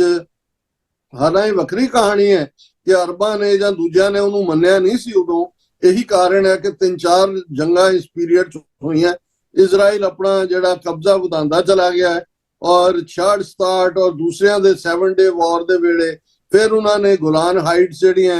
ਉਹ ਸੀਰੀਆ ਤੋਂ ਖੋਈਆਂ, ਗਾਜ਼ਾ ਜਿਹੜਾ ਇਜਿਪਟ ਤੋਂ ਖੋਇਆ, ਵੈਸਟ ਬੈਂਕ ਜਾਰਡਨ ਤੋਂ ਖੋਇਆ, ਜੈਰੂਸ਼ਲਮ ਵੀ ਜਾਰਡਨ ਤੋਂ ਖੋਇਆ। ਅਦਰਵਾਈਜ਼ ਓਰੀਜਨਲ ਇਜ਼ਰਾਈਲ ਤਾਂ ਸਾਰਾ 6000 ਸਕੁਅਰ ਮਾਈਲ ਤੋਂ ਜ਼ਿਆਦਾ ਨਹੀਂ ਸੀ, ਜਿਹੜਾ ਅੱਜ ਆਲਮੋਸਟ 3 ਗੁਣਾ ਹੋਰ ਉਹਨਾਂ ਨੇ ਬਣਾ ਲਿਆ। ਲੇਕਿਨ ਇਹਦੇ ਤੋਂ ਕੋਈ ਇਨਕਾਰ ਨਹੀਂ ਕੀਤਾ ਜਾ ਸਕਦਾ ਕਿ ਇਹ ਤਿੰਨੋਂ ਹੀ ਜਿਹੜੀਆਂ ਇਸ ਵੇਲੇ ਪ੍ਰੋਮੀਨੈਂਟਲੀ, ਦੋ ਪ੍ਰੋਮੀਨੈਂਟ ਨੇ। ਜ਼ਾਹਰ ਹੈ ਗਜ਼ਾ ਦੇ ਮੁੱਦੇ ਦੇ ਉੱਤੇ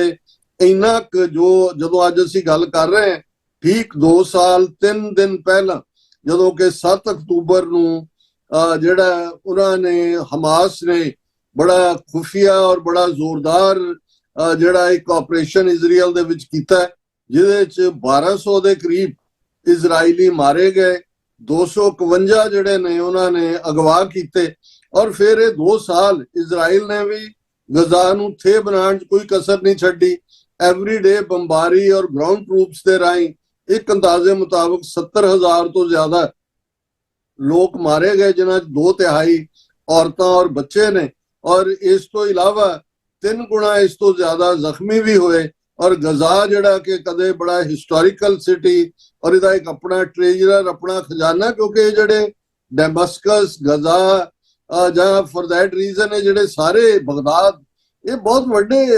ਇਸਲਾਮਿਕ ਸਿਵਲਾਈਜੇਸ਼ਨ ਦੇ ਔਰ ਦੂਸਰੇ ਪੀਰੀਅਡ ਦੇ ਵੱਡੇ ਸੈਂਟਰ ਰਹੇ ਨੇ। ਹੁਣ ਪ੍ਰੈਜ਼ੀਡੈਂਟ ਟਰੰਪ ਦਾ ਜੰਪ ਇਨ ਕਰਨਾ,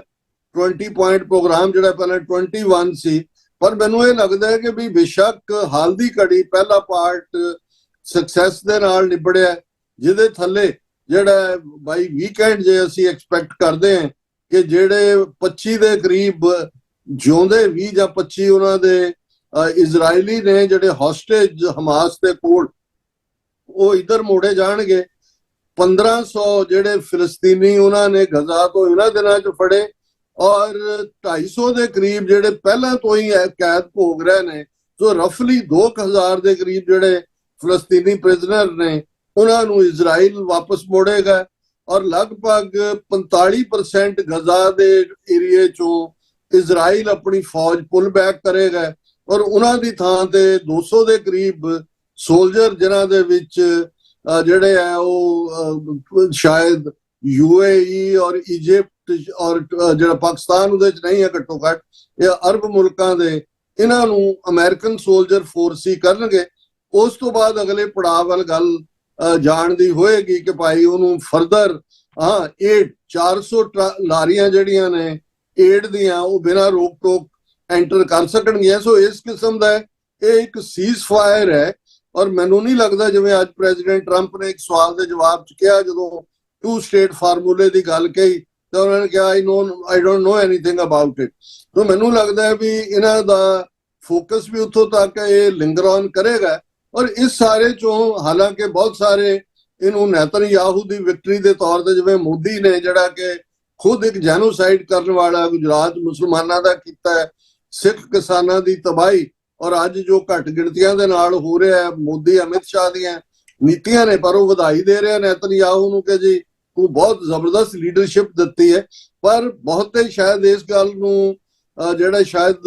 ਸਮਝਦੇ ਨਹੀਂ ਜਾਂ ਜਾਣ ਬੁੱਝ ਕੇ ਸਮਝਣ ਤੋਂ ਇਨਕਾਰੀ ਨੇ ਕਿ ਇਨਫੈਕਟ ਬੇਸ਼ੱਕ ਅਸੀਂ ਦਹਿਸ਼ਤਗਰਦੀ ਜਾਂ ਅਗਵਾਕਾਰੀ ਦੇ ਕਿਸੇ ਵਾਕਿਆ ਨੂੰ ਕਦੇ ਵੀ ਐਂਡੋਰਸ ਨਹੀਂ ਕਰਦੇ, ਪਰ ਹਮਾਸ ਨੇ 7 ਅਕਤੂਬਰ ਜਿਹੜਾ 2023 ਦੇ ਵਾਕਿਆ ਦੇ ਨਾਲ ਫਲਸਤੀਨ ਦੇ ਇਸ਼ੂ ਨੂੰ ਜਿਹੜਾ ਉਹ ਫਰੰਟ ਬਰਨਰ ਤੇ ਲਿਆ ਕੇ ਖੜਾ ਕਰ ਦਿੱਤਾ। ਕਿਉਂਕਿ ਜੇ ਤੁਹਾਨੂੰ ਯਾਦ ਹੋਏ ਕਿ ਇਸ ਤੋਂ ਪਹਿਲਾਂ ਜਿਹੜੀ ਪਹਿਲੀ ਟਰਮ ਸੀ ਪ੍ਰੈਜ਼ੀਡੈਂਟ ਟਰੰਪ ਦੀ, ਉਹਦੇ ਚ ਉਹਨਾਂ ਨੇ ਅਬਰਾਹਮ ਇੱਕ ਅਕਾਰਡ ਸਾਈਨ ਕਰਵਾਇਆ ਸੀ ਔਰ almost Saudi Arabia, UAE, Qatar ਇਹ ਇਜ਼ਰਾਈਲ ਨੂੰ ਮਾਨਤਾ ਦੇਣ ਦੇ ਨੇੜੇ ਪਹੁੰਚ ਗਏ ਸੀ। ਫਲਸਤੀਨ ਦਾ ਇਸ਼ੂ ਬੈਕ ਦੇ ਵਿੱਚ ਧੱਕ ਦਿੱਤਾ ਗਿਆ ਔਰ ਹਮਾਸ ਦੇ ਇਸ ਐਕਸ਼ਨ ਤੋਂ ਬਾਅਦ ਅੱਜ ਜਿੱਥੇ ਹਮਾਸ ਨੂੰ ਗੱਲਬਾਤ ਦੇ ਵਿੱਚ ਜਿਹੜਾ ਉਹ ਸੈਂਟਰਲ ਟੇਬਲ ਮਿਲਿਆ ਔਰ ਈਵਨ ਪ੍ਰੈਜ਼ੀਡੈਂਟ ਟਰੰਪ ਨੇ ਜਦੋਂ ਹਮਾਸ ਨੇ ਸਾਰੇ ਅਗਵਾਕਾਰਾਂ ਜਿਹੜੇ ਅਗਵਾ ਕੀਤੇ ਨੇ ਉਹਨਾਂ ਨੂੰ ਯਕਮੁਸ਼ਤ ਛੱਡਣ ਦਾ ਐਲਾਨ ਕੀਤਾ ਤੇ ਉਹਨਾਂ ਦੇ ਉਸ ਬਿਆਨ ਨੂੰ ਪ੍ਰੈਜ਼ੀਡੈਂਟ ਟਰੰਪ ਨੇ ਵੀ ਟਵੀਟ ਕੀਤਾ ਔਰ ਅਜੇ ਤੱਕ ਜਿਹੜਾ ਦੂਸਰਾ ਪਾਰਟ ਹੈ ਕਿ ਭਾਈ ਹਮਾਸ ਨੇ ਜਿਹੜਾ ਉਹ ਹਥਿਆਰ ਰੱਖਣੇ ਨੇ, ਜੇ ਇਜ਼ਰਾਈਲ ਨੇ ਕੋਈ ਸੀਰੀਅਸਨੈਸ ਨਾ ਦਿਖਾਈ ਤੇ ਇਹ ਫੇਰ ਰਿਜ਼ੈਂਪਸ਼ਨ ਹੋਏਗੀ, but at least timely relief ਹੈ। ਲੇਕਿਨ ਜਿਹੜੀ ਤੁਹਾਡੇ ਸਵਾਲ ਦੀ ਜਿਸਟ ਸੀ, ਅਸੀਂ ਸਮਝਦੇ ਹਾਂ ਕਿ ਅਮਰੀਕਾ ਦਾ ਇਸ ਵੇਲੇ ਇੱਕ ਪੋਜ਼ਿਟਿਵ ਰੋਲ ਬਣਿਆ ਔਰ ਪ੍ਰੈਜ਼ੀਡੈਂਟ ਟਰੰਪ ਨੂੰ ਦੁਨੀਆ ਭਰ ਦੇ ਲੀਡਰਾਂ ਨੇ, UN ਸੈਕਟਰੀ ਜਨਰਲ ਨੇ ਵੀ ਵਧਾਈ ਦਿੱਤੀ ਹੈ ਔਰ ਵਧਾਈ ਦੇ ਉਹ ਹੱਕਦਾਰ ਵੀ ਨੇ, ਇਹਦੇ 'ਚ ਕੋਈ ਸ਼ੱਕ ਨਹੀਂ ਹੈ ਕਿ ਉਹਨਾਂ ਦੀ ਟੀਮ ਨੇ ਬਹੁਤ ਸਖਤ ਮਿਹਨਤ ਕੀਤੀ ਹੈ। ਪਰ ਇਸ ਸਾਰੇ 'ਚੋਂ ਮਿਕਸਡ ਸਿਗਨਲ ਵੀ ਨਿਕਲੇ ਨੇ। ਕਤਰ ਦੇ ਉੱਤੇ ਇਜ਼ਰਾਈਲ ਦਾ ਹਮਲਾ, ਫਿਰ ਇਸ ਸਾਰੇ ਦੇ ਨਾਲ 2 ਸਟੇਟ ਦੀ ਗੱਲ ਨੂੰ ਅਜੇ ਵੀ ਨਾ ਮੰਨਣਾ, 21 ਪੁਆਇੰਟਾਂ ਤੋਂ 20 ਰਹਿ ਜਾਣਾ ਔਰ ਈਵਨ 20 ਨੁਕਤਿਆਂ ਦੇ ਉੱਤੇ ਵੀ ਪਾਕਿਸਤਾਨ ਦੇ ਡਿਫੈਂਸ ਮਿਨਿਸਟਰ ਨੇ ਵੀ ਔਰ UAE ਦੇ ਮਿਨਿਸਟਰ ਨੇ ਵੀ ਕਿਹਾ ਵੀ ਜਿਹੜਾ ਸਾਨੂੰ ਦਿਖਾਇਆ ਗਿਆ ਸੀ ਸਮਝੌਤੇ ਦਾ ਡਾਕੂਮੈਂਟ 20 ਪੁਆਇੰਟ ਵਾਲਾ ਜਾਂ 21 ਪੁਆਇੰਟ, ਉਹ ਡਿਫਰੈਂਟ ਸੀ ਦੈਨ ਜਿਹੜਾ ਬਾਅਦ ਦੇ ਵਿੱਚ ਉਹਨਾਂ ਨੇ ਪ੍ਰੈਜ਼ੀਡੈਂਟ ਟਰੰਪ ਦੇ ਸਨ ਇਨ ਲਾਅ ਜਿਹੜੇ ਕਿ ਯਹੂਦੀ ਮੂਲ ਦੇ ਨੇ ਔਰ ਬਿਜ਼ਨਸਮੈਨ ਵੀ ਨੇ, ਉਹਨਾਂ ਨੇ ਜਿਹੜਾ ਫਿਰ ਬਾਅਦ ਸੌਰਟ ਆਊਟ ਕੀਤਾ ਇਜ਼ਰਾਈਲ ਦੇ ਨਾਲ। ਸੋ ਕੁੱਲ ਮਿਲਾ ਕੇ ਅਸੀਂ ਇਹ ਸਮਝਦੇ ਹਾਂ ਵੀ ਅਮਰੀਕਾ ਇਹਦੇ ਵਿੱਚ ਕੋਈ ਸ਼ੱਕ ਨਹੀਂ ਹੈ, ਇੱਕ ਸੁਪਰ ਪਾਵਰ ਹੈ। ਹੁਣ ਦੇ ਕੰਟੈਕਸਟ ਦੇ ਵਿੱਚ ਜਿਵੇਂ ਅਮਰੀਕਾ ਨੇ ਟੈਰਿਫ ਨੂੰ ਐਜ਼ ਅ ਸਟਿਕ ਯੂਜ਼ ਕੀਤਾ ਹੈ, ਬਹੁਤ ਸਾਰੇ ਜਿਹੜੇ ਨੇ ਨੈਟੋ ਔਰ ਈਵਨ ਕੈਨੇਡਾ ਵਰਗੇ ਫਰੈਂਡਲੀ ਮੁਲਕ ਵੀ ਜਿਹੜੇ ਨੇ ਉਹਨਾਂ ਦੇ ਜਿਹੜਾ ਗੁੱਸੇ ਦਾ ਸ਼ਿਕਾਰ ਹੋਏ ਨੇ ਔਰ ਜੇ ਕਹੀਏ ਕਿ ਫਾਲ ਇਨ ਲਾਈਨ ਲੱਗੇ ਨੇ। ਔਰ ਇਹ ਹੁਣ ਡਿਪੈਂਡ ਕਰੇਗਾ ਕਿਉਂਕਿ ਚਾਈਨਾ ਬਾਰੇ ਬੇਸ਼ੱਕ ਚਾਈਨਾ ਦੇ ਨਾਲ ਬੈਕਡੋਰ ਨੈਗੋਸ਼ੀਏਸ਼ਨ ਮੈਡਰਿਡ ਦੇ ਵਿੱਚ, ਸਪੇਨ ਦੇ ਵਿੱਚ ਚੱਲ ਰਹੀ ਹੈ। ਚਾਈਨਾ ਬਾਰੇ ਪ੍ਰੈਜ਼ੀਡੈਂਟ ਟਰੰਪ ਕੁਝ ਵੀ ਕਹਿਣ ਤੋਂ ਜਿਹੜਾ ਉਹ ਬੜਾ ਪਰਹੇਜ਼ਗਾਰੀ ਰੱਖਦੇ ਨੇ। ਉਹ ਕੀਨ ਨੇ ਚਾਈਨਾ ਦੇ ਪ੍ਰੈਜ਼ੀਡੈਂਟ ਸ਼ੀ ਜਿਨਪਿੰਗ ਨੂੰ ਇਸ ਵਰੇ ਦੇ ਵਿੱਚ ਹੀ ਮਿਲਣ ਦੇ ਲਈ, ਜਿਹਦੇ ਚ ਅਜੇ ਸ਼ੀ ਜਿਨਪਿੰਗ ਕੋਈ ਦਿਲਚਸਪੀ ਨਹੀਂ ਦਿਖਾ ਰਹੇ। ਪਰ ਮੈਨੂੰ ਇਹ ਲੱਗਦਾ ਇਵੈਂਚੁਅਲੀ ਜੇ ਅਮਰੀਕਾ ਜਾਂ ਉਹਨਾਂ ਦੇ ਪਾਲਿਸੀ ਮੇਕਰ ਜਿਹੜੇ ਨੇ ਜਿਨ੍ਹਾਂ ਦੇ ਵਿੱਚ ਡੀਪ ਸਟੇਟ ਵੀ ਸ਼ਾਮਲ ਹੈ, ਇਸ ਨਤੀਜੇ ਤੇ ਪਹੁੰਚੇ ਕਿ ਭਾਈ ਜਿਹੜਾ ਲੱਗਦਾ ਜਿਹਦੀ ਇੰਡੀਕੇਸ਼ਨ ਹੈ ਕਿ ਵੀ ਚਾਈਨਾ ਦੇ ਨਾਲ ਅਸੀਂ ਫਰੈਂਡਸ਼ਿਪ ਰੱਖ ਕੇ ਜਿਵੇਂ ਮਲਟੀਪੋਲਰ ਵਰਲਡ ਦੀ ਗੱਲ ਜਿਹੜੇ ਲੋਕ ਕਰਦੇ ਸੀ ਉਹਨਾਂ ਦੀ ਥਾਂ, ਕਿਉਂਕਿ 3 ਵੱਡੀਆਂ ਪਾਵਰਸ ਆਟੋਮੈਟਿਕਲੀ ਨੇ, ਰਸ਼ੀਆ ਨੇ ਵੀ ਯੂਕਰੇਨ ਦੇ ਵਿੱਚ ਜਿਹੜੀ ਕੰਟੀਨਿਊਟੀ 2-3 ਸਾਲ ਦੀ 3 ਸਾਲ ਦੀ ਰੱਖੀ ਹੋਈ ਹੈ, ਬੇਸ਼ੱਕ ਉਹਦੀ ਪਾਵਰ ਡਿਵੈਂਡਲ ਹੋਈ ਹੈ, ਲੇਕਿਨ ਇਹਦੇ 'ਚ ਕੋਈ ਸ਼ੱਕ ਨਹੀਂ ਹੈ ਕਿ ਰਸ਼ੀਆ ਦਾ ਫੀਅਰ ਯੂਰਪ ਨੂੰ ਫੇਰ ਹੈ। ਔਰ ਇਸੇ ਤਰ੍ਹਾਂ ਅਮਰੀਕਾ ਨੇ ਆਪਣੀ ਬਾਲਾਦਸਤੀ ਕਾਇਮ ਰੱਖੀ ਹੋਈ ਹੈ ਤੇ ਚਾਈਨਾ ਬਾਰੇ ਕਿਸੇ ਨੂੰ ਕੋਈ ਸ਼ੱਕ ਸ਼ੁਬਾ ਨਹੀਂ ਹੈ। ਤੇ ਜੇ ਤਿੰਨੋਂ ਪਾਵਰਸ ਦਾ ਜਿਹੜੀ ਡਾਕਟਰੀਨ ਕਿਸੇ ਜ਼ਮਾਨੇ 'ਚ 20ਵੀਂ ਸਦੀ 'ਚ ਕਦੇ ਮੌਨਰੋ ਡਾਕਟਰੀਨ ਮੰਨੀ ਜਾਂਦੀ ਸੀ, ਫਿਰ ਸੈਕੰਡ ਵਰਲਡ ਵਾਰ 'ਚ ਜਿਹੜਾ ਵਿਦ ਕੰਸੈਂਸਸ ਫੈਸਲਿਆਂ ਦੀ ਲਾਈਨ ਆਈ। ਸੋ ਨਵੇਂ ਆਰਡਰ ਦੇ ਵਿੱਚ ਮੈਂ ਇਹ ਸਮਝਦਾ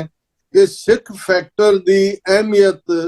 ਹੁਣ ਇਹ ਨਹੀਂ ਹੈ ਕਿ ਅਮਰੀਕਨ ਪਾਲਿਸੀ ਮੇਕਰਸ ਜਾਂ ਅਮਰੀਕਨ ਡਿਸੀਜਨ ਮੇਕਰ ਜਾਂ ਓਪੀਨੀਅਨ ਮੇਕਰਸ ਤੋਂ ਕੋਈ ਜਿਹੜੀ ਹੈ ਲੁਕੀ ਛਿਪੀ ਹੈ। ਉਸ ਹਾਲਾਤ ਦੇ ਵਿੱਚ ਜਿਹੜਾ ਉਹ ਜ਼ਾਹਰ ਹੈ ਖਾਲਿਸਤਾਨ ਦਾ ਮੁੱਦਾ ਵੀ ਹਾਈਲਾਈਟ ਹੋਏਗਾ, ਬਟ ਹਾਲ ਦੀ ਘੜੀ ਮੈਨੂੰ ਇਹ ਲੱਗਦਾ ਹੈ ਕਿ ਵੀ ਪਹਿਲਾਂ ਇਹ ਟੈਰਿਫ ਵਾਲੇ ਮੁੱਦੇ ਦੇ ਉੱਤੇ ਪ੍ਰੈਜ਼ੀਡੈਂਟ ਟਰੰਪ ਬਿਲਕੁਲ ਜਿਹੜਾ ਉਹ ਆਪਣਾ ਜਿਹੜਾ ਉਹਨਾਂ ਨੇ ਇੱਕ ਹਥਿਆਰ ਰੱਖਿਆ ਇਹਨੂੰ ਸਫਲਤਾ ਦੇ ਨਾਲ ਨੇਪਰੇ ਚਾੜਨਾ ਚਾਹੁੰਦੇ ਨੇ, ਇਨਕਲੂਡਿੰਗ ਵਿਦ ਦਾ ਚਾਈਨਾ। ਔਰ ਉਸ ਤੋਂ ਬਾਅਦ ਮੈਨੂੰ ਕੋਈ ਹੈਰਾਨੀ ਨਹੀਂ ਹੋਏਗੀ ਕਿ ਇਹ ਜਿਹੜੇ ਬਾਰਡਰਸ ਨੇ ਜਾਂ ਦੂਸਰੇ ਨੇ, ਕਿਉਂਕਿ ਅਜੇ ਅਸੀਂ ਅਫਰੀਕਨ ਕੰਟੀਨੈਂਟ ਦੀ ਗੱਲ ਨਹੀਂ ਕੀਤੀ, ਜਾਂ ਸਾਊਥ ਅਮਰੀਕਾ ਦੇ ਹਵਾਲੇ ਨਾਲ ਜਿਵੇਂ ਬ੍ਰਾਜ਼ੀਲ ਨੂੰ ਅਮਰੀਕਾ ਨੇ ਘੇਰਿਆ ਹੋਇਆ ਹੈ, ਜਾਂ ਜਿਹੜਾ ਡਰੱਗ ਲਿਆਉਣ ਦੇ ਨਾਂ ਦੇ ਥੱਲੇ ਈਵਨ ਬੋਟਸ ਦੇ ਉੱਤੇ ਔਰ ਦੂਸਰੇ ਵੀ ਹਮਲੇ ਹੋ ਰਹੇ ਨੇ। ਔਰ ਇੱਕ ਜਿਹੜਾ ਮੁੱਦਾ ਅਜੇ ਤੱਕ ਇਥੋਂ ਦੇ ਐਕਸਪਰਟਸ ਨੂੰ ਬਹੁਤਾ ਪਤਾ ਨਹੀਂ ਲੱਗਾ ਕਿ ਜਿਹੜੇ 700 ਦੇ ਕਰੀਬ ਜਰਨੈਲ ਔਰ ਆਲਾ ਆਫੀਸਰ ਵਾਸ਼ਿੰਗਟਨ ਦੇ ਵਿੱਚ ਸੱਦੇ ਪ੍ਰੈਜ਼ੀਡੈਂਟ ਟਰੰਪ ਨੇ ਔਰ ਸੈਕਟਰੀ ਆਫ ਡਿਫੈਂਸ ਨੇ ਐਡਰੈਸ ਕੀਤਾ ਹੈ, ਜਿਨ੍ਹਾਂ ਦੇ ਵਿੱਚ 4 ਸਟਾਰ ਜਨਰਲ ਵੀ ਸਨ। ਬੇਸ਼ੱਕ ਉਹਨਾਂ ਨੂੰ ਇੱਕ ਬੇਇੱਜ਼ਤੀ ਵਾਲੇ ਭਾਵ ਚੋਂ ਵੀ ਲੰਘਾਇਆ ਗਿਆ, ਪਰ ਇਸ ਸਾਰੇ ਦਾ ਮੁੱਦਾ ਕੀ ਸੀ ਜਾਂ ਇਸ ਸਾਰੇ ਦਾ ਅਲਟੀਮੇਟ ਏਜੰਡਾ ਕੀ ਹੈ, ਇਹ ਵੀ ਡਿਸਾਈਡ ਕਰੇਗਾ। ਕਿਉਂਕਿ ਪ੍ਰੈਜ਼ੀਡੈਂਟ ਟਰੰਪ ਦੋਵੇਂ ਪਾਸੇ ਹੀ ਕਈ ਵਾਰ ਲੱਗਦਾ ਹੈ ਬਹੁਤ ਸਾਈਡ ਆਫ ਦਾ ਆਇਲ ਖੇਡ ਰਹੇ ਨੇ। ਇੱਕ ਪਾਸੇ ਉਹ ਆਪਣੀ ਲੈਗੇਸੀ ਵਾਰ ਦੇ ਅਗੇਂਸਟ ਲਾਈਨ ਲੈਂਡ ਕਰਕੇ ਔਰ ਉਹ ਨੋਬਲ ਪੀਸ ਪ੍ਰਾਈਜ਼ ਦੇ ਲਈ ਬਿਲਕੁਲ ਜਿਹੜਾ ਹੈ ਉਹ ਬਾਰ-ਬਾਰ ਆਪਣਾ ਕਲੇਮ ਜਿਹੜਾ ਦੇ ਰਹੇ ਨੇ, ਪਰ ਦੂਸਰੇ ਪਾਸੇ ਜਿਸ ਕਿਸਮ ਦਾ ਐਗਰੈਸਿਵ ਪਾਰਟ, ਜਿਵੇਂ ਜੇ ਨੇਤਨਯਾਹੂ ਨੇ ਈਰਾਨ ਤੇ ਹਮਲਾ ਕੀਤਾ, ਅਮਰੀਕਾ ਨੇ ਵੀ ਆਪਣੇ ਜਿਹੜੇ ਆ ਉਹ 2 ਵੱਡੇ ਬੰਬਰ ਉੱਥੇ ਭੇਜ ਕੇ ਜਿਹੜਾ ਉਹ ਤਬਾਹੀ ਕੀਤੀ। ਹਮਾਸ ਨੂੰ ਵੀ ਉਹਨਾਂ ਨੇ ਇਹ ਥ੍ਰੈਟ ਕੀਤਾ ਸੀ ਕਿ ਜੇ ਨਹੀਂ ਹੋਇਆ ਤਾਂ ਫਿਰ ਸਭ ਕੁਝ ਹੀ ਮਿਟ ਜਾਏਗਾ। ਸੋ ਇਹ ਅਜੇ ਤੱਕ ਮੈਨੂੰ ਇਹ ਲੱਗਦਾ ਹੈ ਕਿ ਵੀ ਐਟ ਹੋਮ ਵੀ ਕੁਝ ਪ੍ਰੋਬਲਮਸ ਨੇ ਆਰਮੀ ਨੂੰ, ਵਿਦਨ ਸਿਟੀਜ਼ ਵੀ, ਕਿਉਂਕਿ ਵਾਰ ਜ਼ੋਨ ਡਿਕਲੇਅਰ ਕਰਨ ਦੀ ਲਾਈਨ ਹੈ ਅਮਰੀਕਾ ਦੀਆਂ ਸਿਟੀਜ਼, ਸ਼ਿਕਾਗੋ, ਪੋਰਟਲੈਂਡ ਔਰ ਉਸ ਤੋਂ ਪਹਿਲਾਂ LA ਦੇ ਵਿੱਚ ਸੀ, ਵਾਸ਼ਿੰਗਟਨ DC ਦੇ ਵਿੱਚ। ਸੋ ਮਲਟੀਪਲ ਇਸ਼ੂਜ਼ ਨੇ, ਪਰ ਇੱਕ ਗੱਲ ਬਿਲਕੁਲ ਕਲੀਅਰ ਹੈ ਕਿ ਦੁਨੀਆ ਪ੍ਰੈਜ਼ੀਡੈਂਟ ਟਰੰਪ ਦੇ ਆਉਣ ਤੋਂ ਪਹਿਲਾਂ ਜਿਹੜਾ ਵਰਲਡ ਮੈਪ ਜਾਂ ਜਿਹੜਾ ਪਾਵਰ ਬੈਲੈਂਸ ਸੀ, ਉਹ ਸਰਟਨਲੀ ਆਉਣ ਵਾਲੇ ਪੀਰੀਅਡ ਦੇ ਵਿੱਚ ਹੋਰ ਵੀ ਬਦਲਾਅ ਦੇ ਵਿੱਚ ਜਾਏਗਾ। ਬਿਲਕੁਲ ਡਾਕਟਰ ਸਾਹਿਬ, ਇਹ ਜਿਹੜਾ ਪੀਰੀਅਡ ਅਸੀਂ ਦੇਖ ਰਹੇ ਹਾਂ ਇਹਨੂੰ ਵੈਸੇ ਹੀ ਪੀਰੀਅਡ ਆਫ ਅਨਸਰਟੇਨਿਟੀ ਕਿਹਾ ਜਾ ਰਿਹਾ, ਵੀ ਸਾਰੇ ਪਾਸੇ ਦੁਨੀਆ ਦੇ ਵਿੱਚ ਇਹ ਗੱਲਾਂ ਹੋ ਰਹੀਆਂ ਨੇ। ਯੂਨਾਈਟਿਡ ਨੇਸ਼ਨ ਦੀਆਂ ਸਪੀਚਸ ਦੇ ਵਿੱਚ ਵੀ ਜਿੰਨੇ ਵਰਲਡ ਲੀਡਰਸ ਆਏ ਸੀ ਉਹ ਇਹ ਗੱਲ ਦੇ ਉੱਤੇ ਮੋਹਰ ਲਾ ਗਏ ਆ, ਜਿਹੜਾ ਪਿਛਲਾ ਵਰਲਡ ਆਰਡਰ ਸੀ ਉਹ ਖਤਮ ਆ ਜੀ, ਇਹੋ ਜਿਹਾ ਹੋਣਾ ਆ, ਉਹਦੇ ਲਈ ਸਾਰਾ ਜ਼ੋਰ ਜਿਹੜਾ ਆ ਉਹ ਲਾਇਆ ਜਾ ਰਿਹਾ ਆ। ਤੇ ਉਹਦੇ 'ਚ ਜਿਵੇਂ ਤੁਸੀਂ ਚਾਈਨਾ ਦਾ ਜਿਹੜਾ ਇੱਕ ਗੱਲ ਬਾਰੀ, ਮੈਂ ਬੜਾ ਇੰਟਰਸਟਿੰਗ ਸੀ ਡਾਕਟਰ ਸਾਹਿਬ ਕਿ ਜਿਹੜਾ ਹੁਣ ਸੈਕਟਰੀ ਆਫ ਵਾਰ ਹੋ ਗਿਆ, ਸੈਕਟਰੀ ਆਫ ਡਿਫੈਂਸ ਆ ਜਿਹੜਾ, ਜੀ ਜੀ ਜੀ, ਉਹਨੇ ਚਾਈਨਾ ਦੇ ਡਿਫੈਂਸ ਮਿਨਿਸਟਰ ਦੇ ਨਾਲ ਆ ਕੁਝ ਦਿਨ ਪਹਿਲਾਂ ਗੱਲਬਾਤ ਕਰਦਿਆਂ ਜਿਹੜਾ ਇੰਡੋ ਪੈਸੀਫਿਕ ਵਰਡ ਸੀ, ਜਿਹੜਾ ਅਮਰੀਕਨ ਪਾਲਿਸੀ ਨੇ 2018 ਦੇ ਵਿੱਚ ਅਡੋਪਟ ਕੀਤਾ ਸੀ,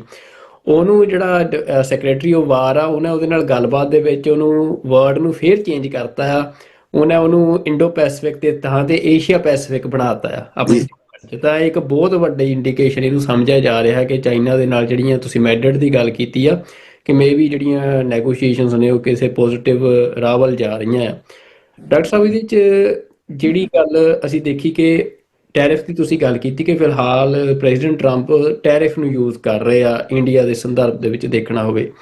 ਪਰ ਉਹਦੇ 'ਚ ਜਿਹੜਾ ਇੱਕ ਕੇਸ ਗੁਰਪਤਵੰਤ ਸਿੰਘ ਪੰਨੂ ਦੇ ਉੱਤੇ ਅਟੈਕ ਦਾ ਚੱਲ ਰਿਹਾ ਆ ਅਮਰੀਕਾ ਦੇ ਵਿੱਚ, ਉਹਦੇ 'ਚ ਜਿਹੜੇ ਐਵੀਡੈਂਸ ਸਾਹਮਣੇ ਆ ਰਹੇ ਆ,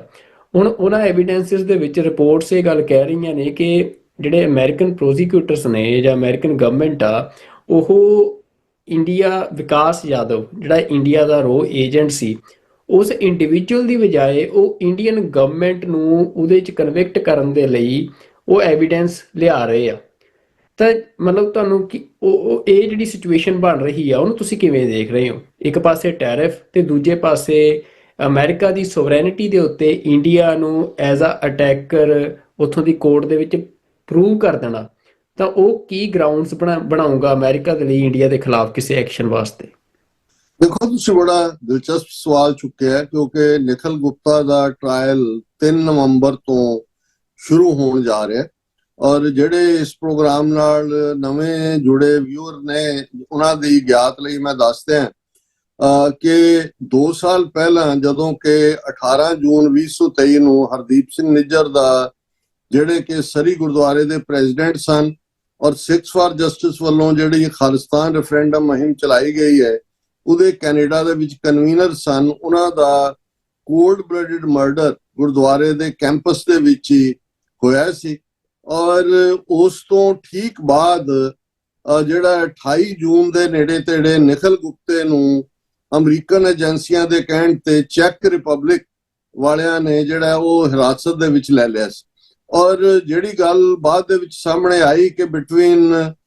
ਜਿਹੜਾ 18 ਜੂਨ, ਔਰ ਇਸ ਗੱਲ ਦਾ ਧਿਆਨ ਰਹੇ ਕਿ ਉਸ ਤੋਂ ਪਹਿਲਾਂ 15 ਜੂਨ ਨੂੰ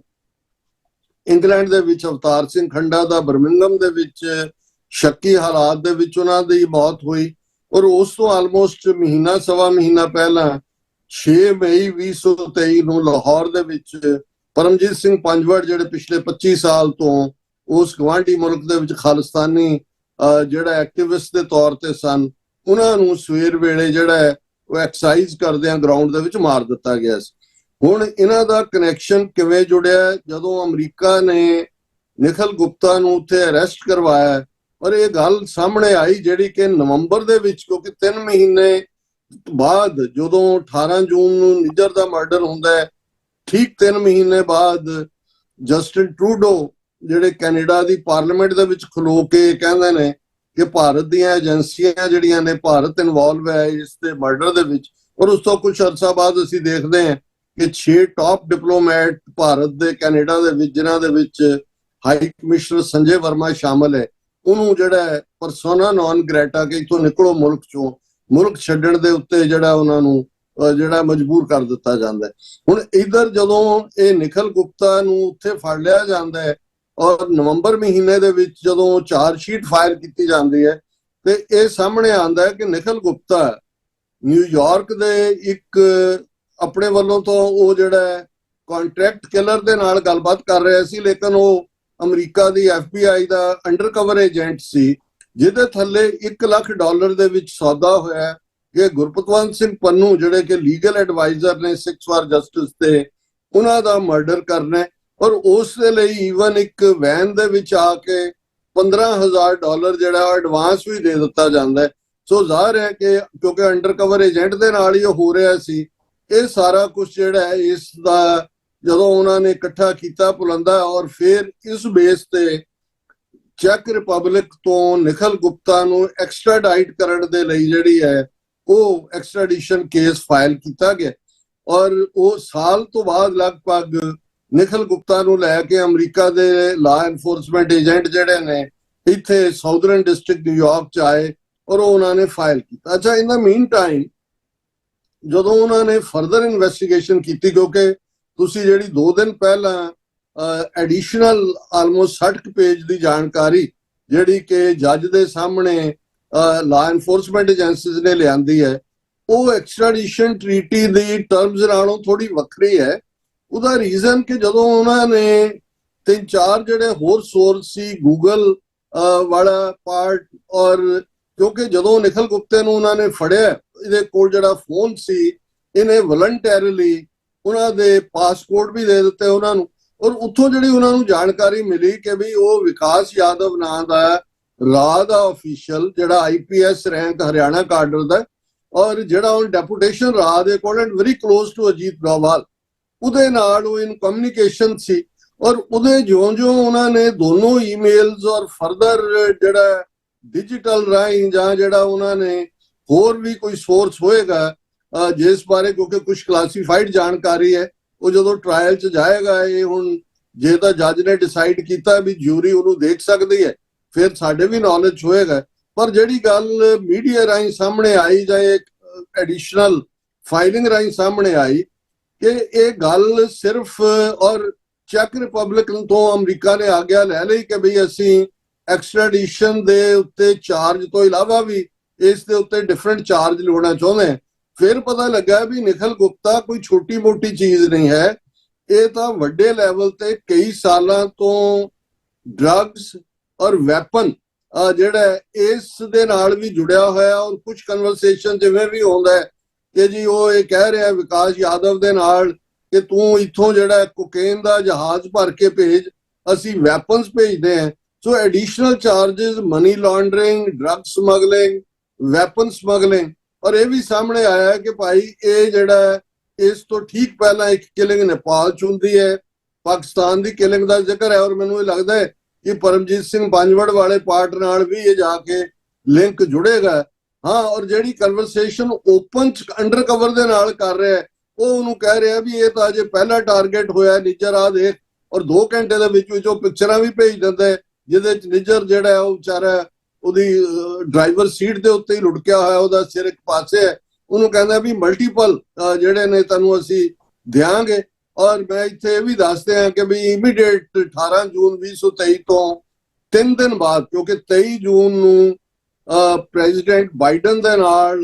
ਮੋਦੀ ਦੀ ਜਿਹੜੀ ਹੈ ਉਹ ਵਾਈਟ ਹਾਊਸ ਮੀਟਿੰਗ ਸੀ, ਅਸੀਂ ਉਹਦੇ ਬਾਹਰ ਰੈਲੀ ਰੱਖੀ ਹੋਈ ਸੀ। ਔਰ ਅਸੀਂ ਜਦੋਂ ਵਾਪਸ ਮੁੜ ਰਹੇ ਸੀ ਤੇ ਮੈਨੂੰ ਵੀ duty to warn notice FBI ਦਾ ਆਇਆ ਔਰ ਟਰੈਵਲ ਰੈਸਟ੍ਰਿਕਟ ਕੀਤਾ ਉਹਨਾਂ ਨੇ। ਔਰ ਬਾਅਦ ਦੇ ਵਿੱਚ ਇਹ ਪਤਾ ਲੱਗਾ ਕਿ ਵੀ 6 ਘੱਟੋ ਘੱਟ ਹੋਰ ਐਕਟਿਵਿਸਟ ਅਮਰੀਕਾ ਦੇ ਵਿੱਚ, ਕੈਨੇਡਾ 'ਚ ਵੀ ਹੋਣਗੇ, ਉਹਨਾਂ ਨੂੰ ਵੀ ਡਿਊਟੀ ਟੂ ਵਾਰ ਨਾ ਆਇਆ ਕਿ ਵੀ ਇਹ ਦਿੱਤਾ ਗਿਆ। ਇਹਦਾ ਮਤਲਬ ਇਹ ਹੈ ਵੀ ਜਦੋਂ ਨਿਖਿਲ ਗੁਪਤਾ ਉਹਨੂੰ ਅੰਡਰ ਕਵਰ ਨੂੰ ਕਹਿ ਰਿਹਾ ਮਲਟੀਪਲ ਟਾਰਗੇਟਸ, ਤੇ ਆਲਮੋਸਟ ਇਹਨਾਂ ਨੇ ਬਿਲਕੁਲ ਵਿਦ ਇੰਪਿਊਨਿਟੀ ਅਮਰੀਕਾ ਕੈਨੇਡਾ 'ਚ ਜਿਹੜਾ ਵੀ ਮਾੜਾ ਮੋਟਾ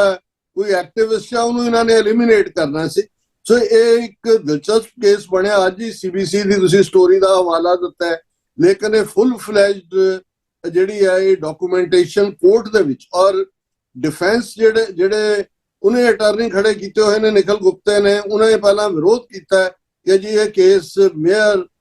ਐਕਸਟ੍ਰੈਡੀਸ਼ਨ ਦੇ ਉੱਤੇ ਔਰ ਇਹਦੇ ਤੱਕ ਹੀ ਸੰਬੰਧਿਤ ਹੈ, ਗੁਰਪਤਵੰਤ ਪੰਨੂ ਤੱਕ। ਪਰ ਜੱਜ ਨੇ ਉਹਨੂੰ ਅਲਾਉ ਕੀਤਾ ਉਹ ਸਾਰੇ ਐਵੀਡੈਂਸ ਨੂੰ। ਵੈਦਰ ਜੂਰੀ ਨੂੰ ਕਿੰਨੀ ਦਿਖਾਣੀ ਹੈ ਜਾਣਕਾਰੀ ਜਾਂ ਦੂਜੀ, ਇਹ ਅਜੇ ਫੈਸਲਾ ਜੱਜ ਨੇ ਜਦੋਂ ਜੂਰੀ ਸਿਲੈਕਟ ਹੋਈ, ਕਿਉਂਕਿ ਅਕਤੂਬਰ ਅਸੀਂ ਜਿਹੜਾ ਹੈ ਉਹ 10 ਅਕਤੂਬਰ ਨੂੰ ਅਸੀਂ ਗੱਲ ਕਰ ਰਹੇ ਹਾਂ ਔਰ ਆਲਮੋਸਟ ਸਾਰੇ ਜਿਹੜੇ ਨੇ 2-3 ਹਫ਼ਤੇ ਵਿਚਾਲੇ ਨੇ ਜੂਰੀ ਸਿਲੈਕਸ਼ਨ ਵੀ ਹੁੰਦੀ ਹੈ। ਪਰ ਮੈਨੂੰ ਇਹ ਲੱਗਦਾ ਕਿ ਵੀ ਜਦੋਂ ਇਹ ਕੇਸ ਫੁੱਲ ਫਲੈਜ ਟ੍ਰਾਇਲ ਹੋਇਆ, ਜਿੰਨੀ ਕੁ ਜਾਣਕਾਰੀ ਬਾਹਰ ਵੀ ਆਈ ਹੈ, ਬਹੁਤ ਦਿਲਚਸਪ ਹੋਏਗਾ ਦੇਖਣਾ ਕਿ ਕਿਸ ਲੈਵਲ ਦਾ ਟ੍ਰਾਂਸਨੈਸ਼ਨਲ ਰਿਪਰੈਸ਼ਨ ਦਾ ਇਹਨਾਂ ਨੇ ਕਿੰਨਾ ਵੱਡਾ ਦਾਇਰਾਕਾਰ। ਔਰ ਜਿਵੇਂ ਤੁਸੀਂ ਕਿਹਾ, ਅਸੀਂ ਇਹ ਗੱਲ ਦੀ ਮੰਗ ਵੀ ਕੀਤੀ ਜਦੋਂ 1-to-1 ਵੀ ਅਸੀਂ ਇਹਨਾਂ ਦੇ ਕੁਝ ਆਫੀਸ਼ੀਅਲਸ ਨੂੰ ਵਾਸ਼ਿੰਗਟਨ DC 'ਚ ਮਿਲੇ ਕਿ ਵੀ ਇਹ ਨਿਖਿਲ ਗੁਪਤਾ ਜਾਂ ਵਿਕਾਸ ਯਾਦਵ ਜਾਂ ਦੂਜੇ ਇਹ ਤਾਂ EMPLOYE ਨੇ ਜਿਹੜਾ ਵੱਡਾ ਹੈ। ਔਰ ਕੈਨੇਡਾ ਨੇ ਆਲਰੇਡੀ ਜਿਹੜਾ ਇੱਕ ਇਨਵੈਸਟੀਗੇਸ਼ਨ ਦੇ ਦੌਰਾਨ ਅਮਿਤ ਸ਼ਾਹ ਦਾ ਨਾਮ ਵੀ ਲਿਆ ਸੀ। ਸੋ ਅਸੀਂ ਸਮਝਦੇ ਹਾਂ ਵੀ ਬੇਸ਼ੱਕ ਅਜੇ ਤੱਕ ਪ੍ਰੈਜ਼ੀਡੈਂਟ ਟਰੰਪ ਜਾਂ ਕਿਸੇ ਅਮਰੀਕਨ ਅਧਿਕਾਰੀ ਨੇ